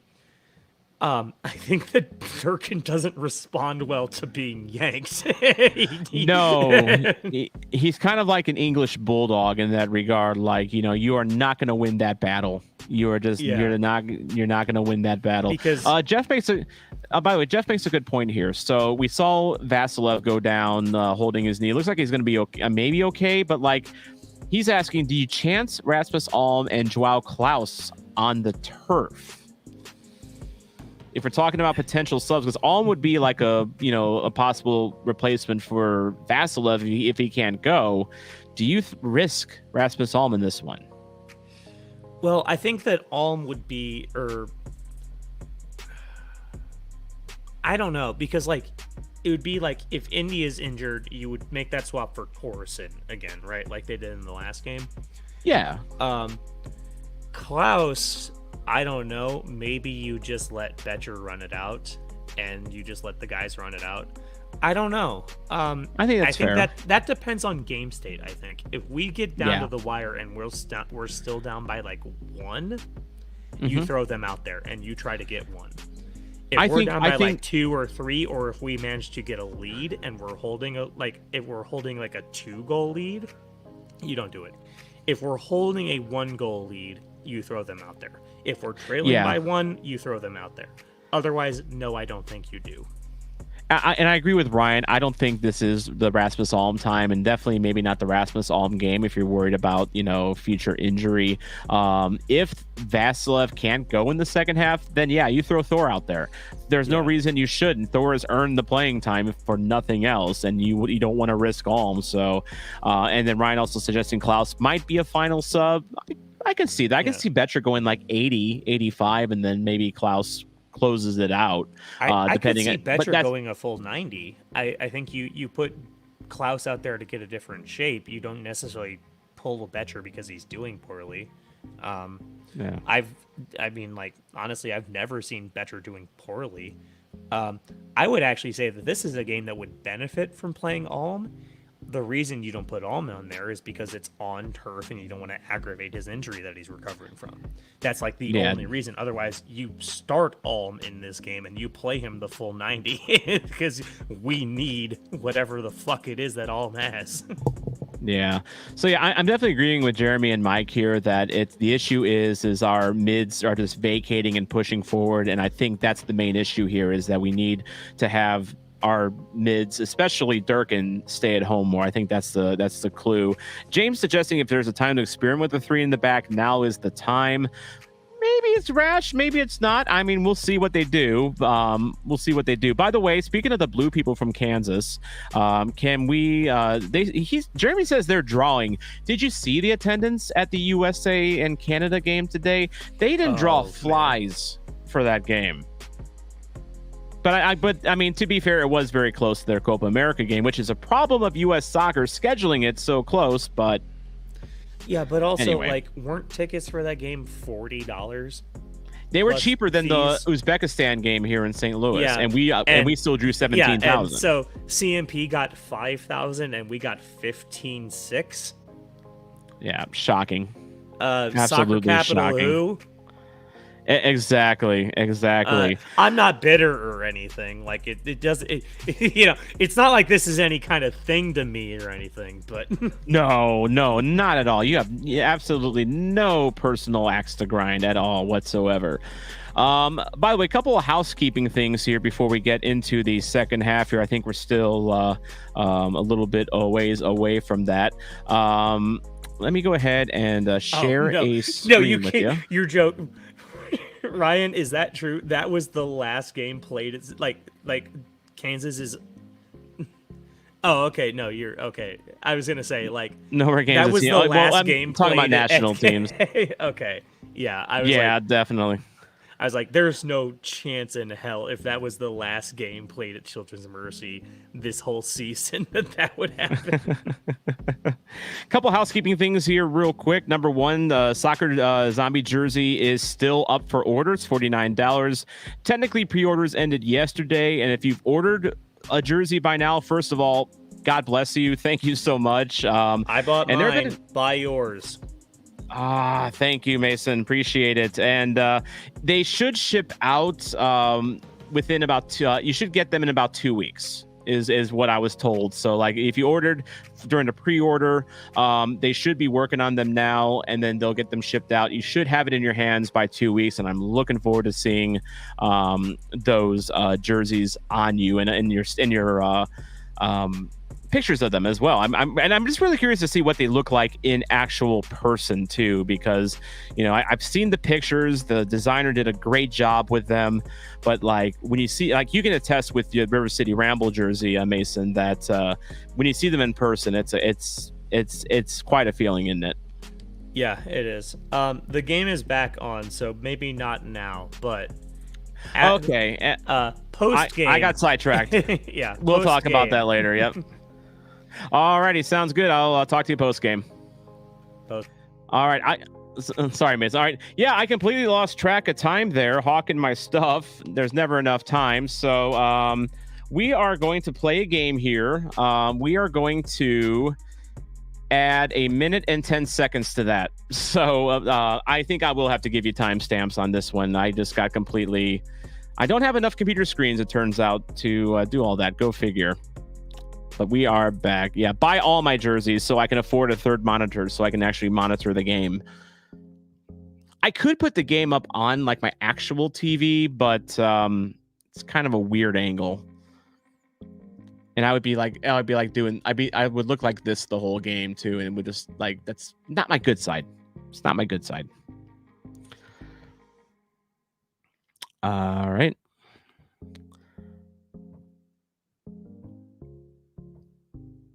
So Thor is on. Indy must not have been able to go. Yeah, Jeremy pointing that out as well. So yeah, hopefully Indy's not hurt too badly. I mean, we've got reinforcements. Oh, I see a city kit in the. Did you see that on that shot before Nowinski threw that in? There's at least one City fan in attendance. All right, looks like Revs are playing a bit of a press now, trying to keep us pinned in the defensive third here.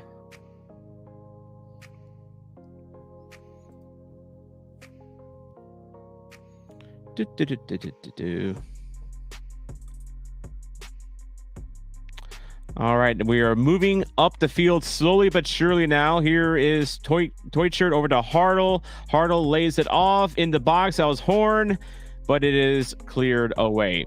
Oh, the second thing that I was going to show you if I had more time, which of course I did not have more time, and now my clock is off. Let me go ahead and share that with you here. So actually, let me give it a moment here to see what St. Louis does here. Thor in the box.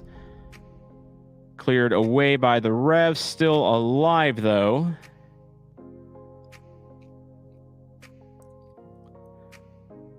Here's Leuven in the box. Deflected. Ball bouncing around. And the Revs finally make a decisive move and clear it away. So you saw I have Soccer Zombie stickers on oliveandyorkaswell.com. But if you see me in person, I'll have one for you. You don't have to charge anything. Here's the thing that I was working on, though, and I'm working on it for the supporters section.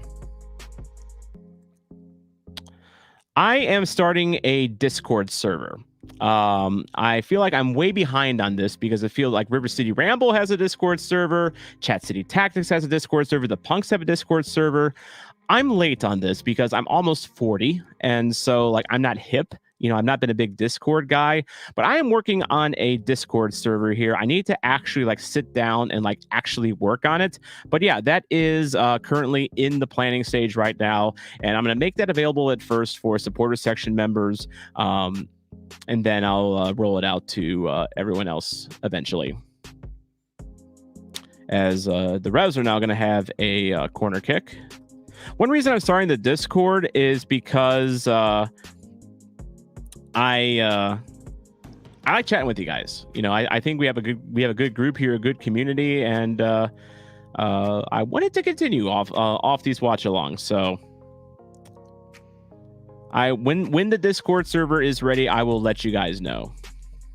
But I'm working on it.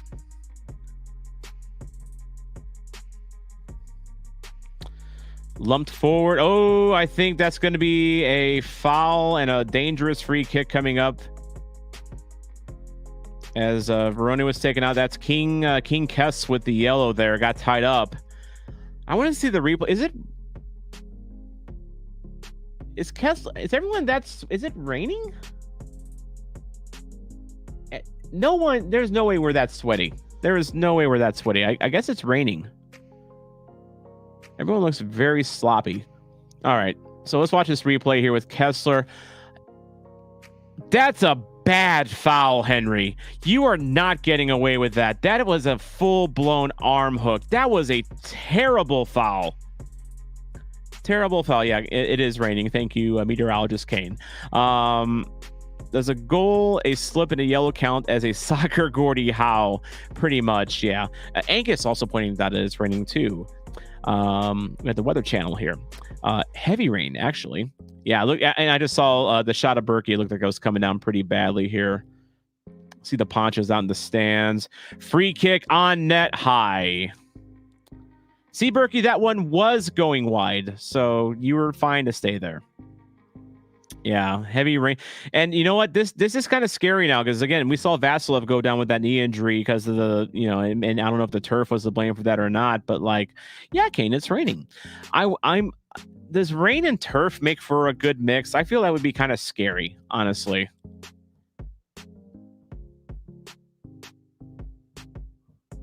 I've never played on the new type of turf in the rain before, so I have no experience with that. But to me, that doesn't feel like an optimal combination.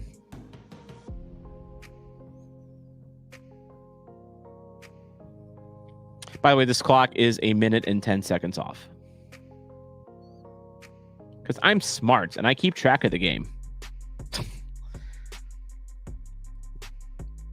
Yeah.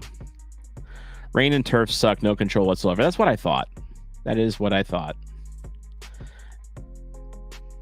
It's raining, it's pouring. St. Louis is not scoring. Our offense is snoring.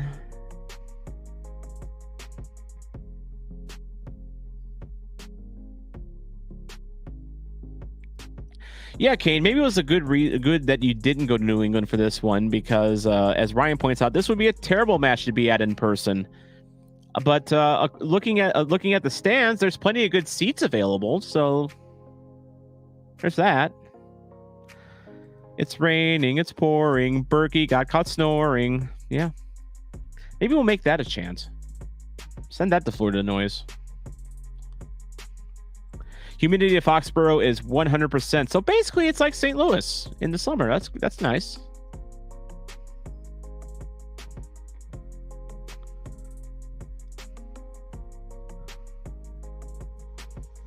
Yeah, blame Kane. Totally blame Kane. Kane, you're guilty.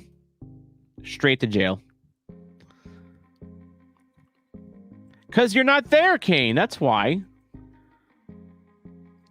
All right. Attack for New England. Shot blocked. Goes out. In the box. Berkey mishandles it. Do I need to be worried about Roman Berkey tonight? Do I need to be worried about Roman Berkey lately? Like, remember the Portland game? So let's see here. It's a shot. Yeah, he just took that badly. Have I seen your chant for SKC, Thomas? Remind me. Yeah, Berkey's having a stinker. The rain is melting Berkey. Although, actually, it rains. It can rain its ass off in Dortmund. So, like, he's got to be used to it. Like, did you see, like the Euros, the one game at Dortmund with, like, the lightning and the heavy rain? Like, yikes. Yeah, the other one, Berkey definitely blue screened on this one that he went up. Yeah, that's probably. I mean, it probably was a little slippery. You're right. Bounce off the wet turf may have fooled him. Yeah, that's true. And again, it also kind of took a strong hop, right when it went to him as well, because he kind of took it off the chest. May have been. We'll blame the turf for that one too. We love turf here on this channel. All right, Nerwinski has it out wide. Does not pull the trigger on firing it into the box. Leuven back to Nerwinski.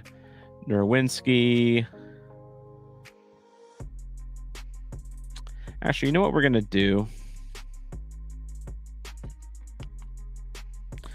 Yeah, I'm just going to give you timestamps because the time's off. So that lasted for 2/3 of the game. It is 55:20 at mark. Now we're a proper watch along.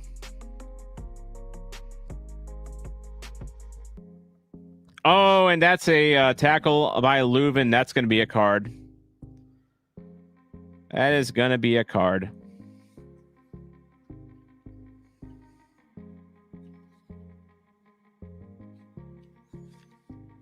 Actually, I'm going to replace the clock altogether because that's the one thing with this clock. If I'm not like lickety split on it, oh, I just dumped my cards. If I'm not lickety split with it, then there's no way for me to fix it, especially in the second half.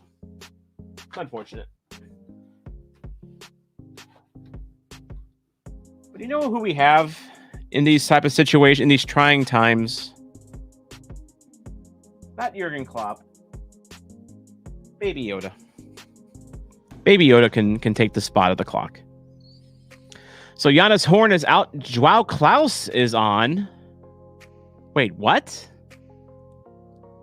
So first of all, they're bringing Klaus out in the rain on turf, which is frightening. Second of all, he comes on for our left back?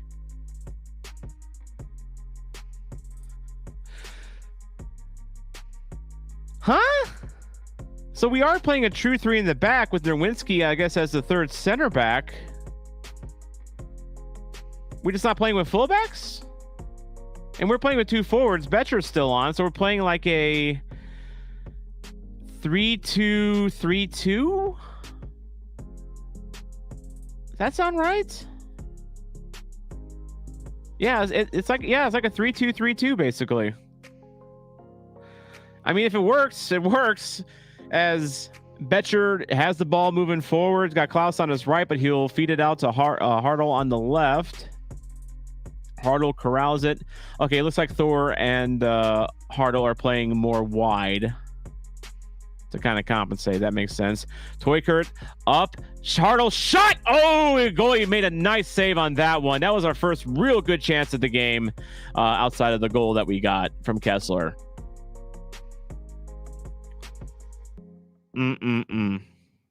Yeah, GD indeed. Oh, my Hartle. All right. Speaking of which, gets it dispossessed, and they clear it away. 57-55 at mark. In case you came back wondering, hey, where'd the clock go? I didn't start it on time, so if I don't start it on time, I'll do better next time. I promise. First game bugs. Revs now going to counter. Can we get bodies back? Cedric Toykert is one of the 3 bodies that are back for St. Louis. Thor is back there as well. Our positioning. No, actually, no, Mason, it wasn't your fault. It was me. I was trying to be shameless with self promotion there, and problem is I did it on the same screen as I have the game on, so not optimal. Not optimal. But yeah, what is up with our positioning today? And card, who got the card?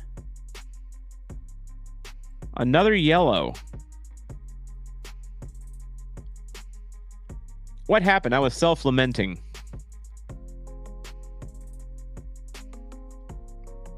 City getting a lot of mustard on these Confluence kits tonight. Definitely not a good kit if you want to get if you want to avoid getting stains. You know, the Confluence kit probably would highlight a lot of stains.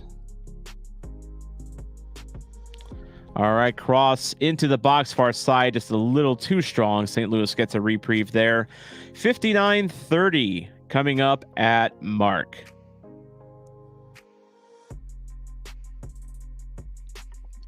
By the way, this is my first time actually having a Parker Pilsner. I always wanted to get it at the game, but I could never find where they were. I guess maybe they're at Hellcat, but pretty good stuff, actually. Shame it won't be around for much longer, probably. Gee, I wonder why.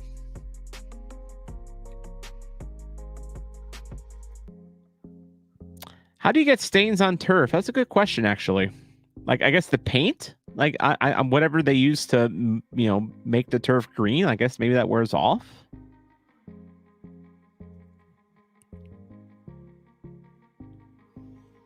My FOTMob is just letting me know that Joao Klaus has been subbed on. A little behind there, FOTMob, but I do appreciate the effort.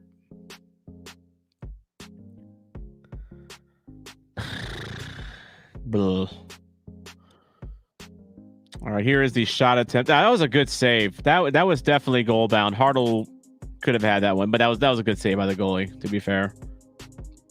Credit where credit is due.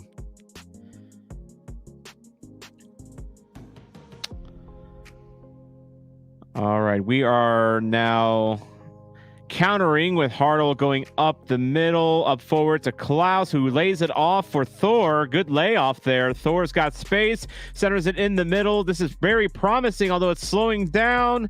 Can we recover? We're ping-ponging it back and forth. And Hartle with the ball now over to Leuven. Leuven crosses. Goalie has to make a stop on it. He does. And the ball goes out of play. I feel like that was a missed opportunity there a little bit. We definitely had the numbers. It just, our attack got bogged down towards the end there. I mean, good ball movement, like in very tight space. So, like, we don't really usually see that from City, you know, being able to play the ball in tight space like that. Actually, I guess that was more of a shot by Leuven that the goalie had to make a stop on. Throw by Nerwinski in the box. New England's dealing with it. And who wants it is just going to go out of bounds. Yeah, you definitely got to put one of those away. Definitely. And I agree. Thor just, he's got his pluses. He can definitely hit a wonder goal when he wants to, or he can yeet it into the 7th row. I do notice that's a lack with Thor, though. He's not the most instinctive player. I definitely agree with you there. He seems like someone that you really need to play in certain situations to take advantage of. Kane forgot to hit send earlier, but the stains come from the rubber underneath. That's fair. All right. Leuven takes it out of the box, gets it to Durkin, back to Leuven, centers it for Klaus. Forward to Thor! Thor! Thor, what are you doing, Thor?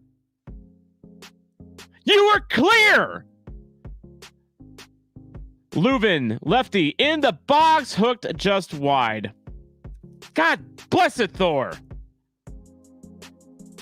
I'm going to watch the replay here. Yeah, Thor, put a freaking foot on it. God, Thor, you make me so angry. Put a foot on it. If it's deflected, it's a corner. If it's saved, there's a juicy rebound. You have to have hit it, Thor. For the love of God, justify your continued minutes on this team. For the love of God. I agree with everyone that I'm highlighting right now. Yeah, I appreciate the unselfishness, but yeah, what we were saying earlier about Thor having, a lack of instincts, I agree, Mason. And but that's the thing, though, with Thor is that, like, one of the things that he does well, he does have a good shot. Shoot it! Yeah, Mike, very, very suboptimal. 5 meters from goal, gotta shoot it, Ryan. I agree. God, what was I saying earlier? This team makes me drink. God, that makes me so angry. You will not get better clearances all game at goal than that. And just, All right, into the box. Thor lays it off, but then New England deals with it going the other way. 64-15 coming up at Mark. Yeah. I agree. Mason was in the middle of typing a pro Thor message too. Jeez. Sean, is that you? Is that you, Sean? Defending Thor? Cross is high and out of bounds. Kane, I need a win, not for the points, but for a TikTok idea I have only if we win. Ooh. I can see that. I just got TikTok again. I didn't have TikTok for the longest time, but I got it again. Debating putting some of my stuff on there. I don't know. I don't know how I feel about short form content. Like it's like Eli Lesser does very well with it. I don't know. I might do some stuff on there. I may not. I don't know. I do have a TikTok account, and I think some of you have found me on there at Tom Franklin STL. It exists. I posted one video of it, though, and it was at a Glory Pro Wrestling event when Minoru Suzuki came to town. That's like my only video on it, as Rasmus Alm is in the game. He just came in for Cedric Toykert. Toykert. That's what we're going with now. So, yeah, they are going to risk Rasmus Alm on the turf. Wonder if Thor goes to the middle now, or if he goes left and Hartle goes middle. We'll see how they line up here, as Revs are back to attacking, but St. Louis deals with it. Yep. Save us, Rasmus Alm. Believe it or not, that was Mason saying that, not Mike. Good body by Klaus to win the ball back. Yeah, Alm's on the right. Yeah, Hartle's back in the middle. Thor's on the left. That's what I thought they might go with. Hartle very comfortable playing up the middle during his time at St. Pauli. Probably one of the first time. Oh, long shot by Leuven, and the goalie has to make a stop on that. Good idea. And it will go out for a throw for the Revs.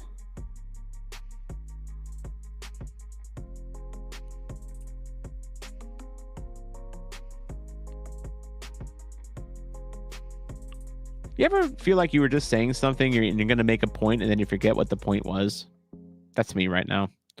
Leuven almost took a lot. Yeah, that was, heck of a shot. That, goalie definitely had to put some effort to make a stop for that. Oh, I was just saying that Hartle, he primarily plays center attacking mid at St. Pauli. He can play on the left, but he played center attacking mid, and he's played mostly for the left for us. This might be one of the first looks we've seen from Hartle playing directly up the middle. All right, Alm with the ball now, looking for an outlet. Revs seem very content on letting us camp out in their zone already. Leuven, cross, back post, looking for Klaus, defended, and now it'll go out for a corner. Oh, look at that. Klaus and Parker together again. It's still bittersweet about Parker. I get it, but it's... I love me some Parker. I miss him. I'm drinking his beer. I've got his scarf up, and I'm wearing his jersey. I'm not over Tim Parker yet. Hartle going to take the corner kick on the far side. Going to be an in-swinger. Headed away. Nerwinski, though, going to head it back in towards the net. Thor now forward to Klaus. It is dumping buckets out there as Kessler toes it wide. It is just absolutely pissing rain right now. 68-10 coming up at Mark. Taylor Twellman saying something that Mason agrees with. Leuven is one of the top 5 ball strikers in the league. That I agree with. I actually have him muted. I have the commentary muted right now. I don't want to be distracted. So Durkin is back up top of the miles covered board. He has 6 miles covered so far in the 69th minute. Nice. Followed by Marcel Hartle, Polster, and Harks, and then Betcher also has 5.5 miles. Good to see from your striker covering. That usually, that indicates what we know about Betcher, and that is he is very willing to not just play forward, but he can also come back as well. That's why I think that's what makes Betcher such a nice compliment to Klaus, because Klaus will also come back and do more than just, shoot the ball. Betcher's kind of the same type. Jeremy, can we talk for a second about how much this attack changed with Klaus? A lot of division among the fan base, but he can't deny that he has changed the game. We've been on the front foot since he's come on. And I think with the change from Horn to Klaus, I think that changed our dynamic completely. I totally agree with that. It was like, how long have we camped out in New England zone since Klaus came on? Leuven to Klaus, by the way. Betcher going to try to fight for it. Durkin recovers to Nerwinski. Nerwinski over to Hartle. Hartle looking for a friend. Finds Leuven over to Klaus. And New England's going to go the other way after a bad pass. Thanks, ref, for killing that counterattack. Good ref. Mason's hearing from reporters from the ground that it is raining in Foxborough. Kane is also hearing that as well. Big if true. Klaus trying to be a little cheeky there against his old buddy Tim Parker. Oh, Klaus. I saw Klaus try to kick the ball away. Like, did Parker touch it before, or what happened there exactly?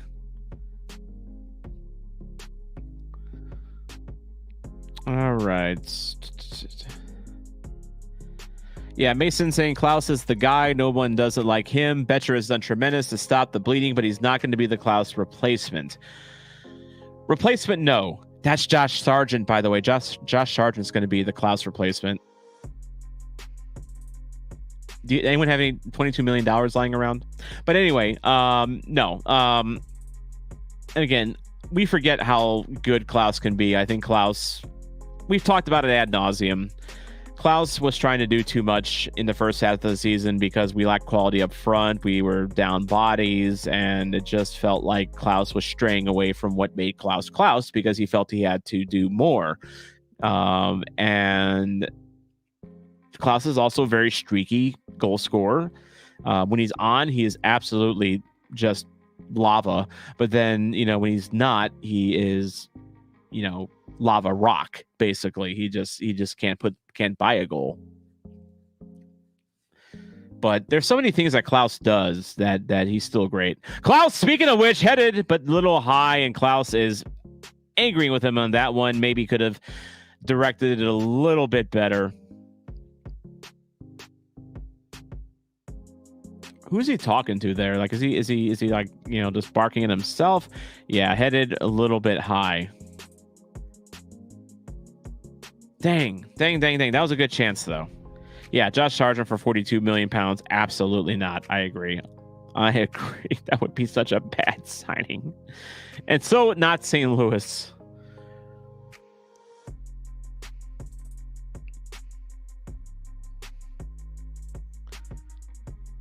All right. We have not scored in a while. It is time for a music change.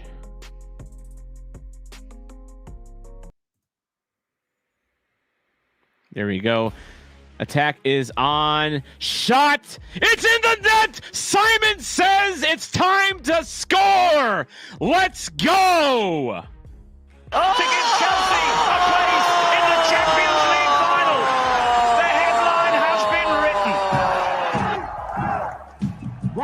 change the music right on cue. Simon says it's 2-2. Come on! You felt maybe the breakthrough was coming. We have just absolutely owned all the time in New England zone. As Mason pointed out, Betcher really good hold-up play, but then, goal. Speaking of, Klaus to Betcher. Are we going to see more of that going forward as a time-to-go-to striker? So, it was Hartle getting it into the box. It's deflected. Actually, Klaus didn't touch it. He just laid it off for Betcher. Big awareness by Klaus to lay it off for Betcher. Klaus and Berkey bark. Yep. Betcher, that Klaus dummy, absolutely. Justice for Mason about Klaus, absolutely. Get in, come on. And, of course, the Revs were actually down a man because of injuries. So, very nice dummy to Betcher. That's what Klaus does. That's what he can offer. He offers more than just simply, putting goals in the back of the net. He does. We're talking about Thor's instincts or lack thereof. I mean, Klaus has all the instincts. God, that was so nice. So nice. Come on. We are back in this one. There's still plenty of time left to get a goal. 74-20 at mark. So we got at least 20 minutes to go in this one. Still a lot of time. The vibes are back. But the Revs are threatening, but it's dealt with by Kessler and cleared. So, no more parking the bus for New England. I mean, how many... Oh, that camera needs a wipe down. But how many times have St. Louis had the lead in the second half and couldn't hold it on? That was like our biggest bugaboo all season. New England had a lead, couldn't hold on to it. Interesting. Now a counterattack. Here's Thor. Tries to shake his defender. He does. Gets it up to Simon. Betcher, who gets it dispossessed. Alm recovers. Pumps the brakes on a shot. Now New England's going to go the other way after the turnover. Oh, the Reds were down because of they were taking too long to get a sub in, so that's why. Mason is feeling the vibes right now. He is so high right now.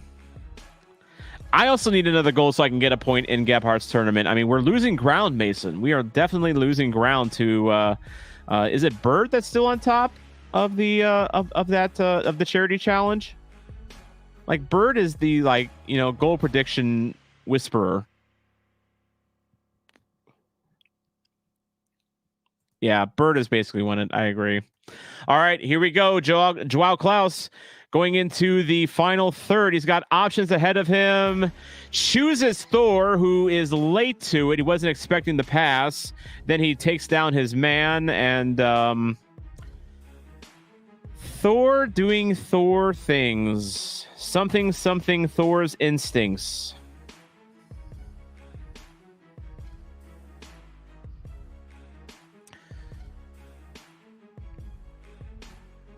Yeah.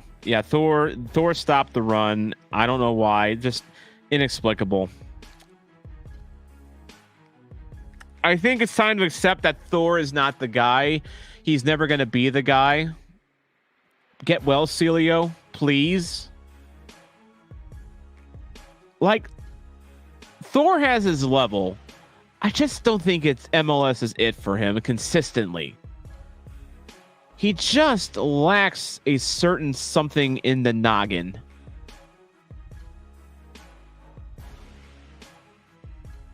Yeah, he's 24 years old, and Thor is just a guy. He is just a guy. He's not the guy. He is a guy. That is a good description for Thor. Does pass it to Durkin, though. Durkin can't distribute because it's Chris Durkin. Hartle trying to win it back, doesn't, falls to the ground, but the Revs knock it out of bounds. Yeah, I mean, he's fine for depth, because he can, if you need him to, he can come off the bench and most of the time do a job, but if he's starting, you got problems. I don't know how much we're paying. I don't think we're paying Thor that much. Paying Thor that much. Can anyone look up the salaries for MLS, that report, and see what Thor is making? I'm honestly curious. I don't think he's making that much, though. Mike Klaus had the vision, saw the play, and Thor did not see it at all. Yeah, because Thor has no vision.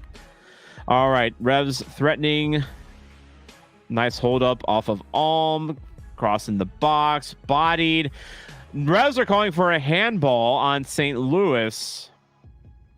We'll probably see a replay here in a bit, but Revs continuing on here. Ref allowing the play to continue. Chipped into the box. Berkey corrals. Revs players still upset, though. They think that there was a handball. Mason thinks on the top of the head, Thor's making about 250,000-ish, which is not bad. It's not. If your backup winger at the level of Thor is making 250, that's not terrible. It's not Silver Pedro money, let's put it that way. Because I think Indy Vasilev's making I think 350. I think, and Vasilev's the better player of the two. I think that's. If we're basing it off of that, it's fair. Long ball ahead, finds a man, Simon Betcher, who's trying to box out a defender. Tries to get around him now, but actually it's Tim Parker that was boxing him out, and Parker wins that battle. You're not going to win too many of those one-on-ones against Parker. But still alive, though. Hartle in the box, tries to shake his defender. Shot! Oh, goalie makes a good save. Though it was right at him, though. Hartle, ball back. In the net, it's Hartle! Let's go! Marcel Hartle from St. Pauli with love. Although, wait a sec. Nope, it's called off. Called off. Never mind. They called it. Timeout. I was thinking that might have been a foul on Hartle. Yeah. So the shot is saved. Yeah, that's a foul on Hartle. Yeah. And in fact, actually, you saw on the bottom of the screen the refs, the linesman's flag went up. Yeah, that's a foul. I'm not going to argue that one. It was called back. That Hartle put a good body on him. To be fair, that's going to be called. That's going to be called. It just will, Hartle. I understand your grievance. You like seeing him being physical, but that was a little much. It was a foul. Bummer. Oh, well, you guys got a free Nebelgasm, though. I had my hopes up, too. It was a brilliant finish. Good effort. It would have been 3-2. Would have been a point for me and Mason in the Gephardt's challenge. Ooh, now are they now looking at that handball? Oh, I think they're looking at that handball now. I think that might be a valid hand. I need to see another replay of that. I think it did go off his arm. We go from 3-2 up to possibly 3-2 down because of fate. Ryan, I think they're deliberating about that handball from earlier. Dirk, it's Hebert. Oh, that's a handball. That's a handball. St. Louis City SC in 2024. This is what we do. We score, and then we don't score, and then it would not have been a goal anyway because of a probable handball. This is what we do.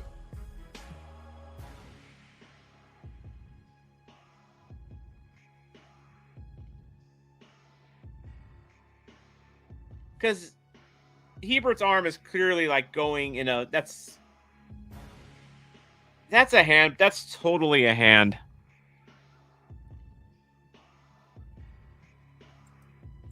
Yeah, good question about the Revs. Where they keep finding these great shot-stopping keepers. Matt Turner, Georgi Petrovic, and now Ibicic. Yeah, it's a good point. Twelman is saying it's in a natural position? Yeah, I'm bracing for contact as well. Actually, you know what? We're talking about handball, so we need the proper music here.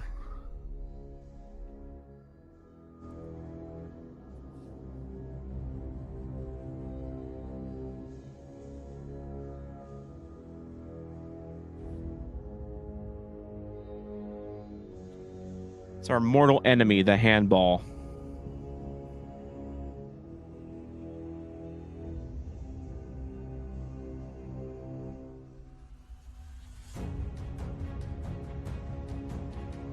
I'm sorry, that's a handball.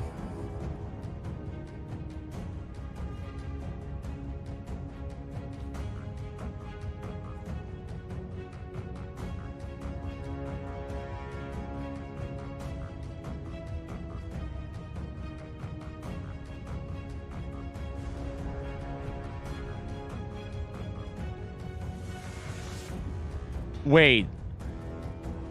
They actually didn't give it. They didn't give it.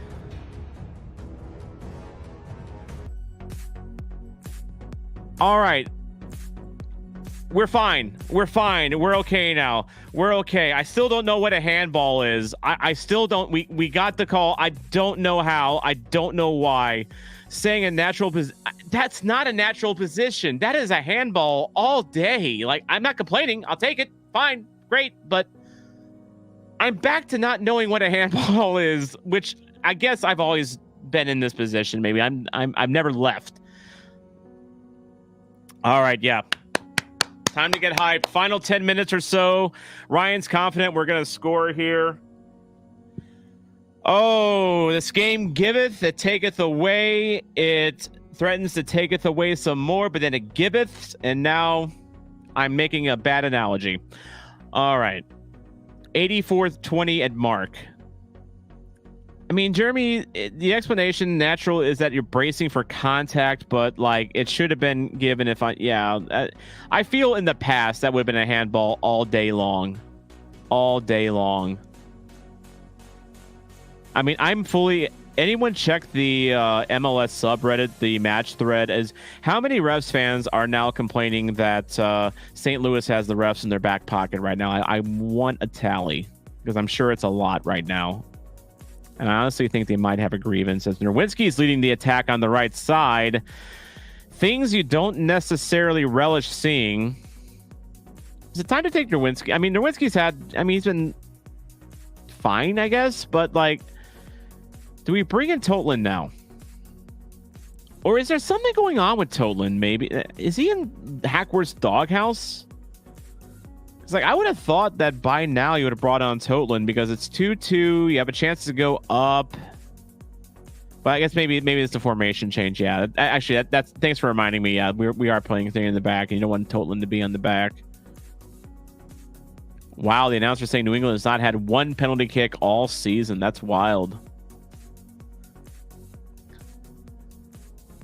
I don't know. Maybe you give Girdwood Reich a chance there. Yeah. I forgot, Jeremy. We were in a 3 in the back. Flexibility Jake has played both. Yeah, it's fair. You're not wrong. And I don't think Watts can play center back either, so that's not an option either. So we get a good look at Jay Reed, who has come on for Simon Betcher. So we're back to 4 in the back now, it looks like. Betcher had a good game, though. Betcher had a very good game. I continue to be very impressed with Betcher. I also do agree, though, that if Klaus is fully healthy and ready to go, I think Klaus is still the starter. But, like, I feel great knowing that Betcher is around, to be a very solid number 2. He feels like the Joe Aquini replacement. For sure. So, yeah, if you want to put Totland on now because we're 4 in the back, I think this would be the time. Although, let's see. We had Klaus. We had Thor. We have Reed. We still have subs. I think we have 1 or 2 subs left. Oh, Alm came on. So we have 1 sub, I think. We have 1 sub. I think. Well, it's the Revs that are on the front foot now, Ryan, as headed away, though. Rebound. Thinks about a shot. Nope. Near side pass. Back to the near side outside the box. Into the box. Nice diving header by Hebert to get it out of there. 87-25 coming up at mark.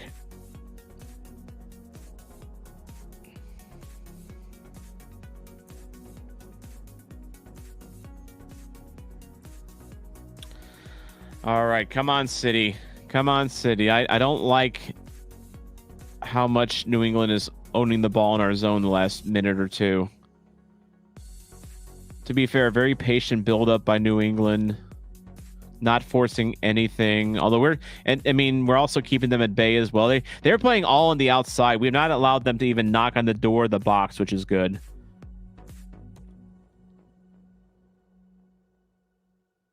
Oh, they're saying that went off of Alm. Alm's not very happy about that one. Okay. Time for the vibes. Time for Baby Yoda. We are getting down to the wire here, so...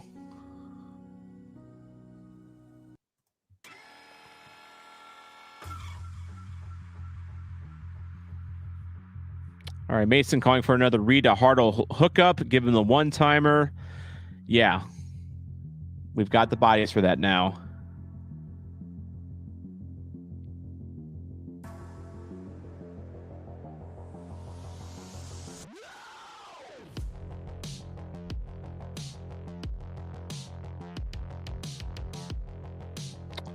'89th minute now. 89 exactly. Ooh, almost an Aaron cross there. New England really slowing down the tempo. Mike has a good point here. Maybe Hackworth thinks Reed is the best attacking player left on our bench. He may be right, actually. That's a good point. Red Bulls have tied the villains, those blue people from Kansas. Let's go, Red Bulls. All right, New England still attacking here. Would love nothing more right now than to see a St. Louis counter. A really good St. Louis counter, but can we spring one? New England really applying pressure to keep the ball in our half. All right, Durkin out wide. Is this the time? Klaus trying to advance it now to Reed, but it goes out. Coming up on 90 minutes even. Coming up at Mark. Yeah, Jeremy, it kind of looks like we stopped. We really have kind of pumped the brakes a little bit.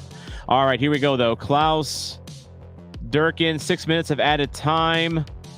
Dispossessed, but Durkin's back on it. Reed. Back to Leuven. Oh, that's a foul. Yes, that's a foul. Durkin got clattered there. Good job, Durkin. I'm okay with you playing ahead at that time, though. I mean, I don't think at this point of the game, I don't think it's bad for Durkin to play high up. I don't think it's bad. But yeah, suddenly we're not winning the midfield again. Yeah. Almost in range of a direct shot, but not quite. I think Leuven's gonna. I mean, we've seen Leuven score from here. Here we go. Free kick into the box. Driven. It was a direct shot. Parker deals with it, though. Alm tries a long shot. It's blocked. Durkin's going to go back. Feed it back. Yeah, it was a little far out. Yeah, Leuven made from Vancouver from there. I remember that goal. That was a beauty. I mean, I completely lost my shit when he scored that one. Uh-oh, turnover. Revs countering. Oh, good tackle. Good tackle by Rasmus Alm. River City Ramble favorite, Rasmus Alm. All right, Baby Yoda. I'm one with the Force. The Force is with me. I'm one with the Force. The Force is with me. New England is attacking. The Force is with me. St. Louis needs another goal so I can get a point in Gephardt's charity challenge. The Force is with me. All right. I don't like this from the Revs, though. But you know what? They still are. They're having a tough time passing. They're having a tough time connecting passes. So, all right, far side into the box, cleared away. Good job. Nerwinski with a terrible pass, almost saved his ass. Yep. Man of the match. Good question. Good question. Here we go. Counterattack. Klaus, maybe the man of the match can be determined here. Here's Thor. Thor advancing the ball over to that Hartle, but he's going to try to get it to Klaus, and Alm yeets it.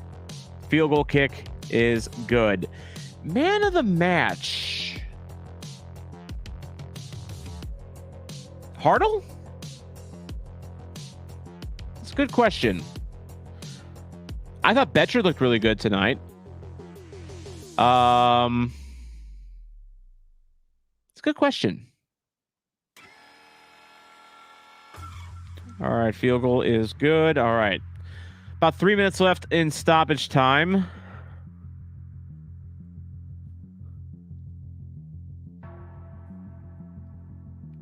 Ryan's giving the man of the match to Betcher. It's not a bad shout, honestly. Kessler, man of the match, he revenge scored, but then he kind of negated that by allowing that for that slipping on that first goal. So Hartle here gets it out wide to Thor. Thor, can he make the instinctive play? He can to Leuven. Leuven will shoot it. It's blocked. Leuven goes down. It wasn't touched. Revs trying to go back the other way. Baby Yoda, help us now. Revs countering. 23 on the near side. Looking for a ball in the box, but it's going to go to Jay Reed. Jay Reed's going to settle it. Advance it forward. All right, 2 minutes left to go here in stoppage time. Thor gets it up to not quite Klaus. Wasn't a bad idea. Rev's going to try to pounce, get the ball back into the St. Louis final third, far side.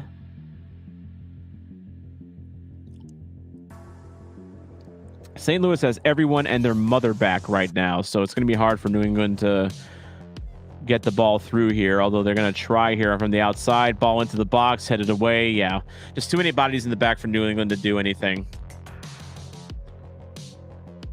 Yeah, Mason with the apt description for this game. It seems like this is exactly what we signed up for, a battle of 13 versus 13, and this game has just been very mid. The rare, boring Soccer Zombie watch along. Probably why I only have 14 viewers in here right now. Had 22 earlier. Then I went to ASMR mode and chased people off. Yeah, about a minute of stoppage time. Berkey's not is taking his time. I guess we're playing for the draw now. Welcome to the Battle of Mid.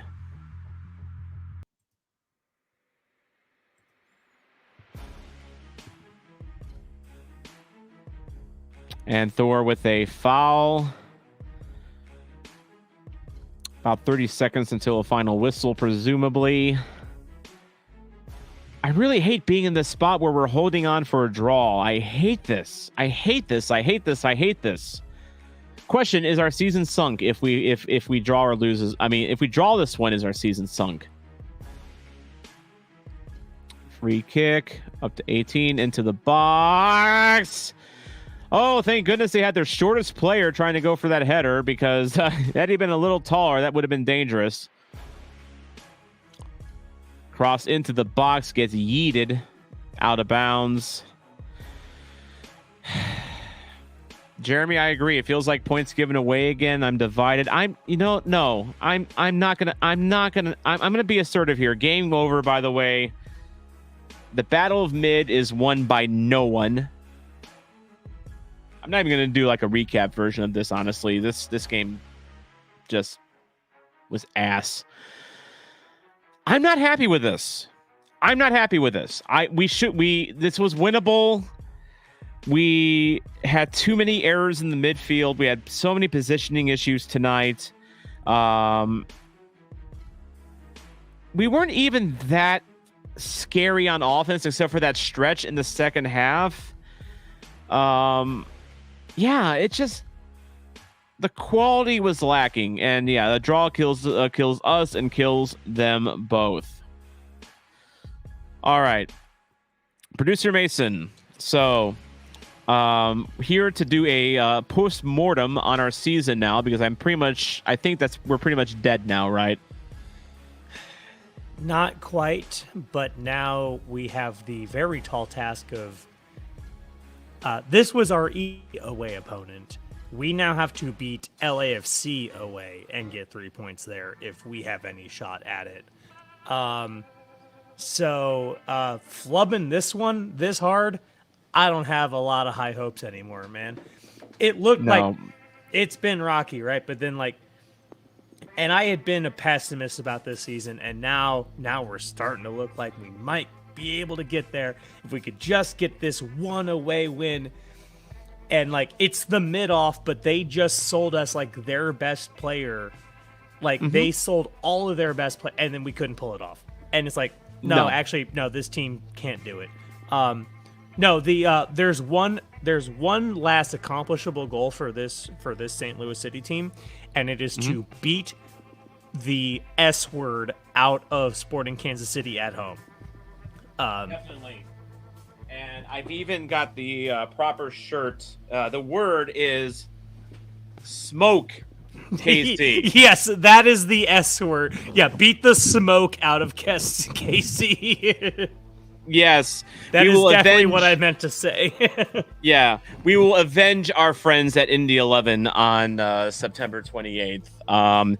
Yeah, this just like, and you know, actually, Mike had he's giving Ivacic the man of the match. His big saves did the most to keep us from winning, and that's true. We did have chances, and he did make a couple big saves. That save that he had on Hartle, I thought that was the one, man. Like, yeah, definitely. And I mean that was unfair. I mean, we did have our chances. And then Hartle had the one called back because he pushed the guy, which that was definitely a foul. I'm not mad about that. I'm not mad about that.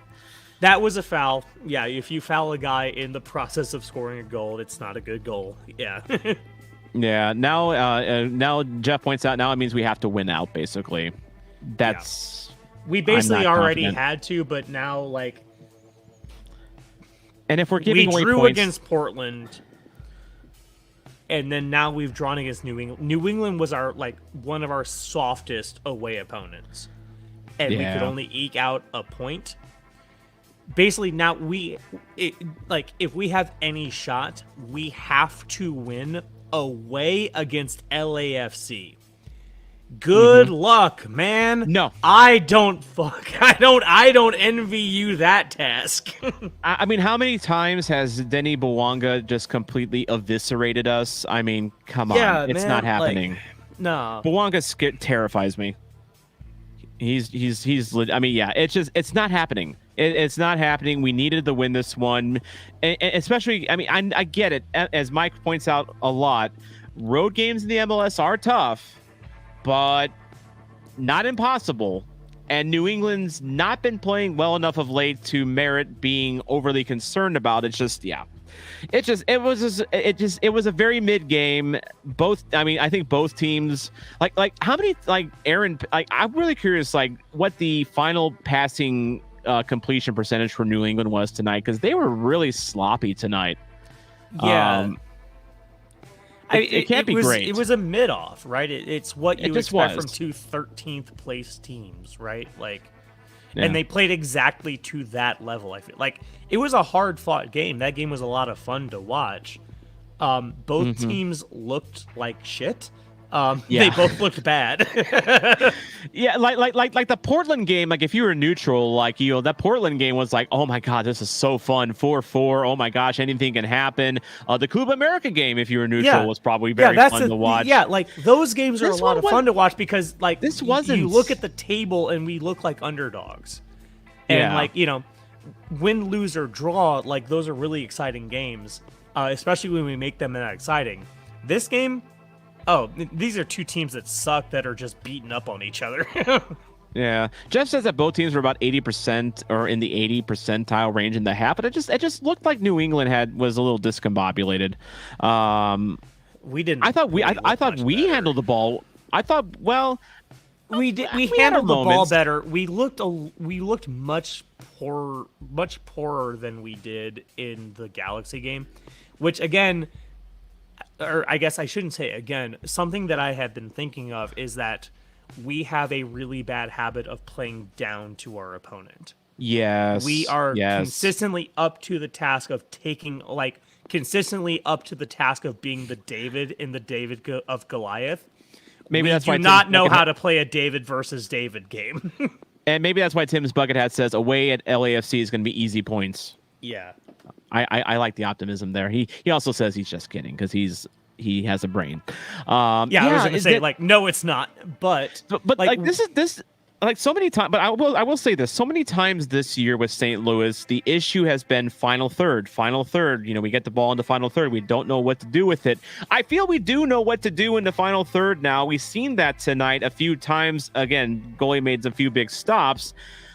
Our issue tonight was just the transition defense was just poor, and I think, and we need to really figure out, okay, Durkin needs to stay at home. We need to unlock Leuven. I mean, like, I get unlocking Leuven, you know, because I think of the two, he seems more apt for being a box to box type, you know, with maybe more emphasis on the front box. But like so many times this game, it just felt like, where's Durkin? Where's Durkin? When the Revs are coming our way, getting balls in the box, where's Durkin? And that's his job. We our friends of the shows, Ball Watching, did an interview with Edu Leuven, and they asked him about, like, what is your favorite position to play, and Edu said that it's the position that he plays right now, which is kind of the 6, but mostly like that box to box midfielder, right? It's a more forward-thinking 6, yeah. Yeah, but like he likes to kind of play like I guess like the 8 is, I guess, more what I meant. The 8, yeah. Yeah, but like he likes to like be put back on the defensive line, but then play like push forward, and it's because he likes to play both sides of the ball. It's box to box midfielder, right? And then he said that he really appreciates that Hack just like unlocks him and says, like, if that's what you want to play, then go play it. Yeah. I think Jeff then Kaufman... Hack needs to tell Durkin, rein it in. You need to stay back. Yeah, you don't get to go all over the place if Leuven is doing this. You need to stay here. Jeff makes a good point. It did rain its butt off in the second half, and it did feel like the game really slowed down a lot just in general. Like, you saw both teams kind of, adopt a more patient build-up. That didn't help. Mike notes playing good teams who like possession really suits our style of play, but transition teams like New England take advantage of us. That's fair. Possum Boy 9 says he'll take that point. Of course, we needed the 3. I'm beyond taking the point right now. We either...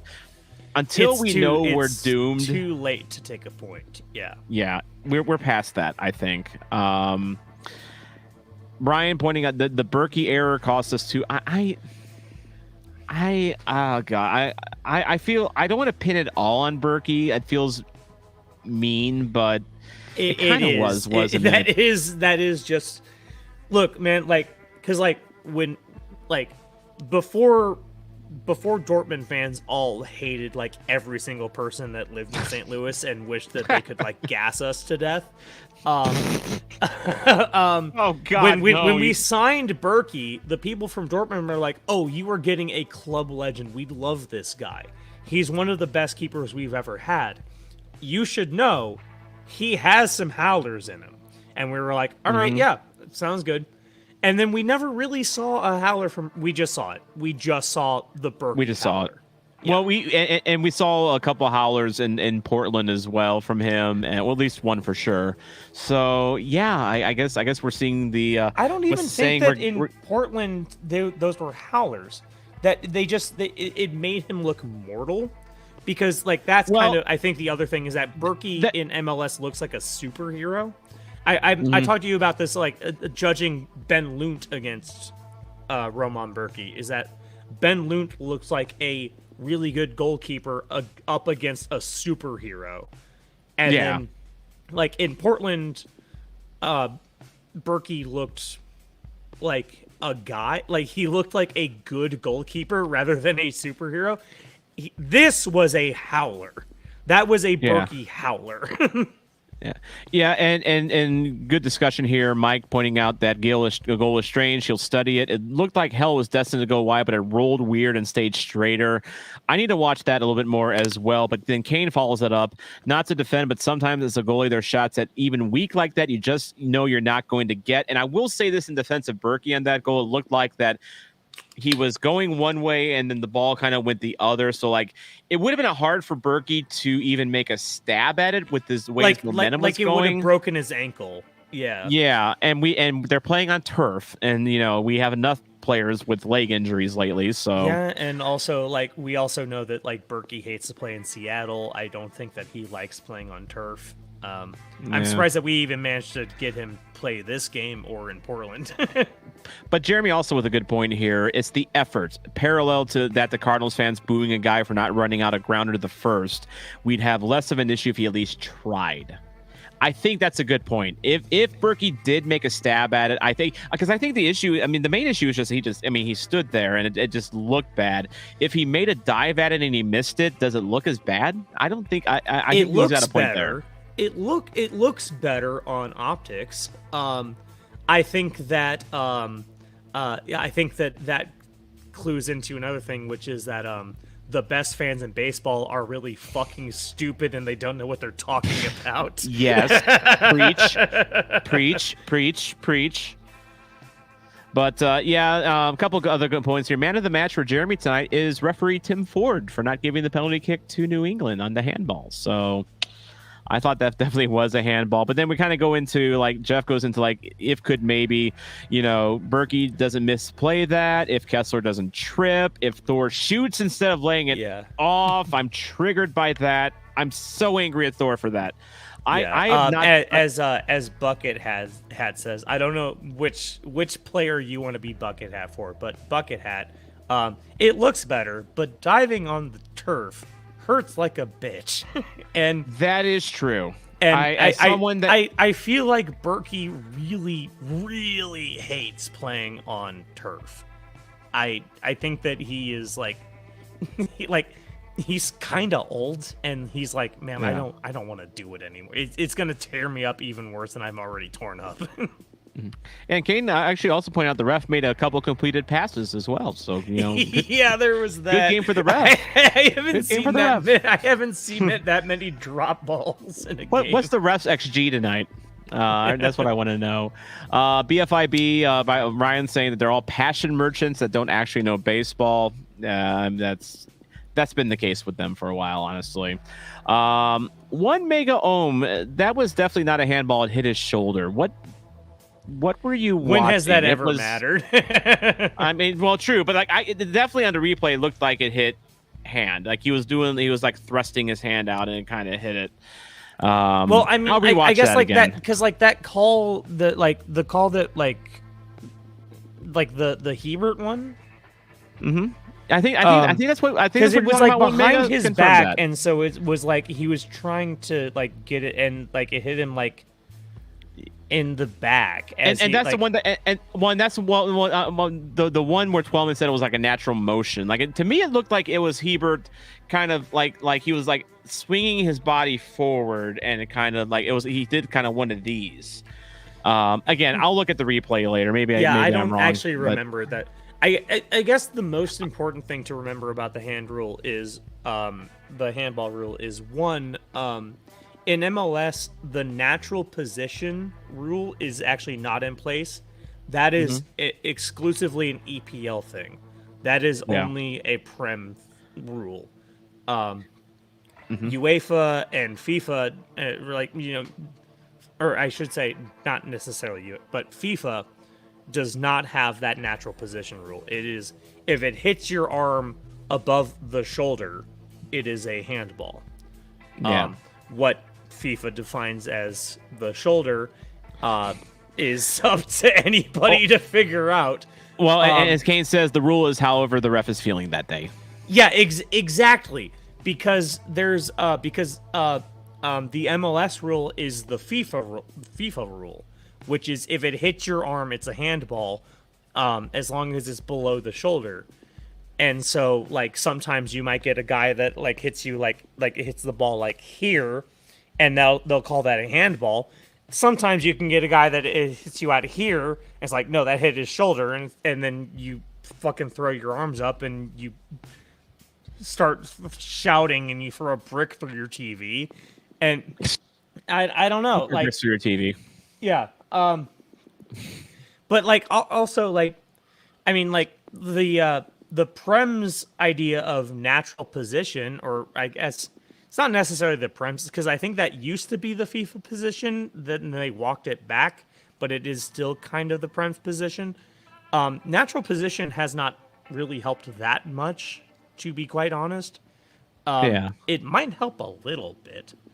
But I think the most important thing that would help would be some consistency in coaching, because I think that's the biggest thing in why everyone in MLS is mad about the handball call is no single ref calls a handball the same way. No, that's right. If we had a different ref, maybe it's different. Yeah. If there was some more uniformity in the way that the handball rule was called, whether it's strict or loose, like, I don't care which way it ends up going, but like, just a little bit of uniformity between ref from ref. Because, like, you know, the ref will call the game the way they're going to call the game, but like, eventually at some point the league has to be like, okay, no, it's called this way, right? Like, yeah. Speaking of things that are variable, FOTMob rankings. So FOTMob had New England Sands as man of the match with an 8.5. They had Hartle at an 8.4. But here's why Mike thinks that FOTMob's player rankings are a bit drunk. They only give Ibicic a 6.6. No.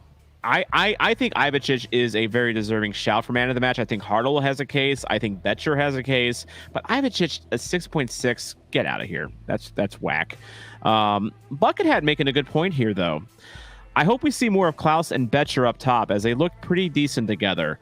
I agree with that. Like, when they were on the field together, they looked really good. They played well off each other nicely.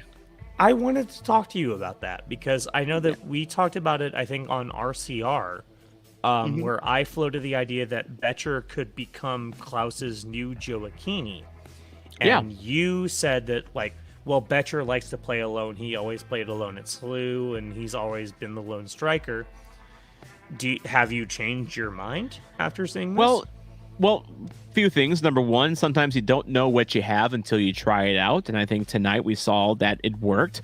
Yeah, I'm not trying to put you on the spot. Oh, you're fine. Much, but... No, you're fine. No, you're fine. No, I appreciate the challenge, but like the other thing too, that when I said that, I did remember that I think when he was in Vancouver, he played in the two striker formation a lot. So, I mean, maybe he does have that in his locker, but like, yeah, sometimes you just don't know until you actually see a player for your own eyes, or see a system or a scheme in your own eyes. And yeah, I'm very intrigued by a Klaus-Betcher partnership going forward.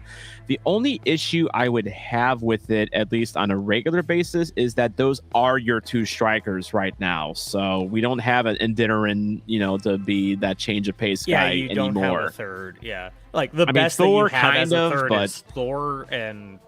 Yeah, I'm angry with Thor right now. I know. Like, we see what Thor does in space when he's got a pretty open net. He tries to pass it off, 10 feet behind him. Yeah, he played pretty bad this game. I do think Sorry, that Sean. he was getting. Sean is taking so much of the break. We made him be a Thor fan. He wasn't even one before we did this to him. And now he wears it. God bless him, he took it on like a champion, and then now his player sucks. But honestly, Thor he's a good depth player. He's a good guy to put on like off the bench in that kind of position. That play sucked. And I think that people are going to rake him over the coals because we saw a lot of play of them, saw a lot of shots like that out of him when he was being asked to kind of do too much, if you know what I mean. He's fine if you ask him to come off the bench to play like wing, or like possibly even like if it's Klaus and Betcher, replace like Betcher with Thor. He would, I think, do okay there. Well, and Buckethead makes a good point here. Betcher's goal was 100% due to Klaus making a run and pulling defenders to him, thus opening up that shooting lane. Jeremy follows that up. But there was so many moments where Klaus made dummy runs or attempts that made open space, and Betcher's goal was a good example of that.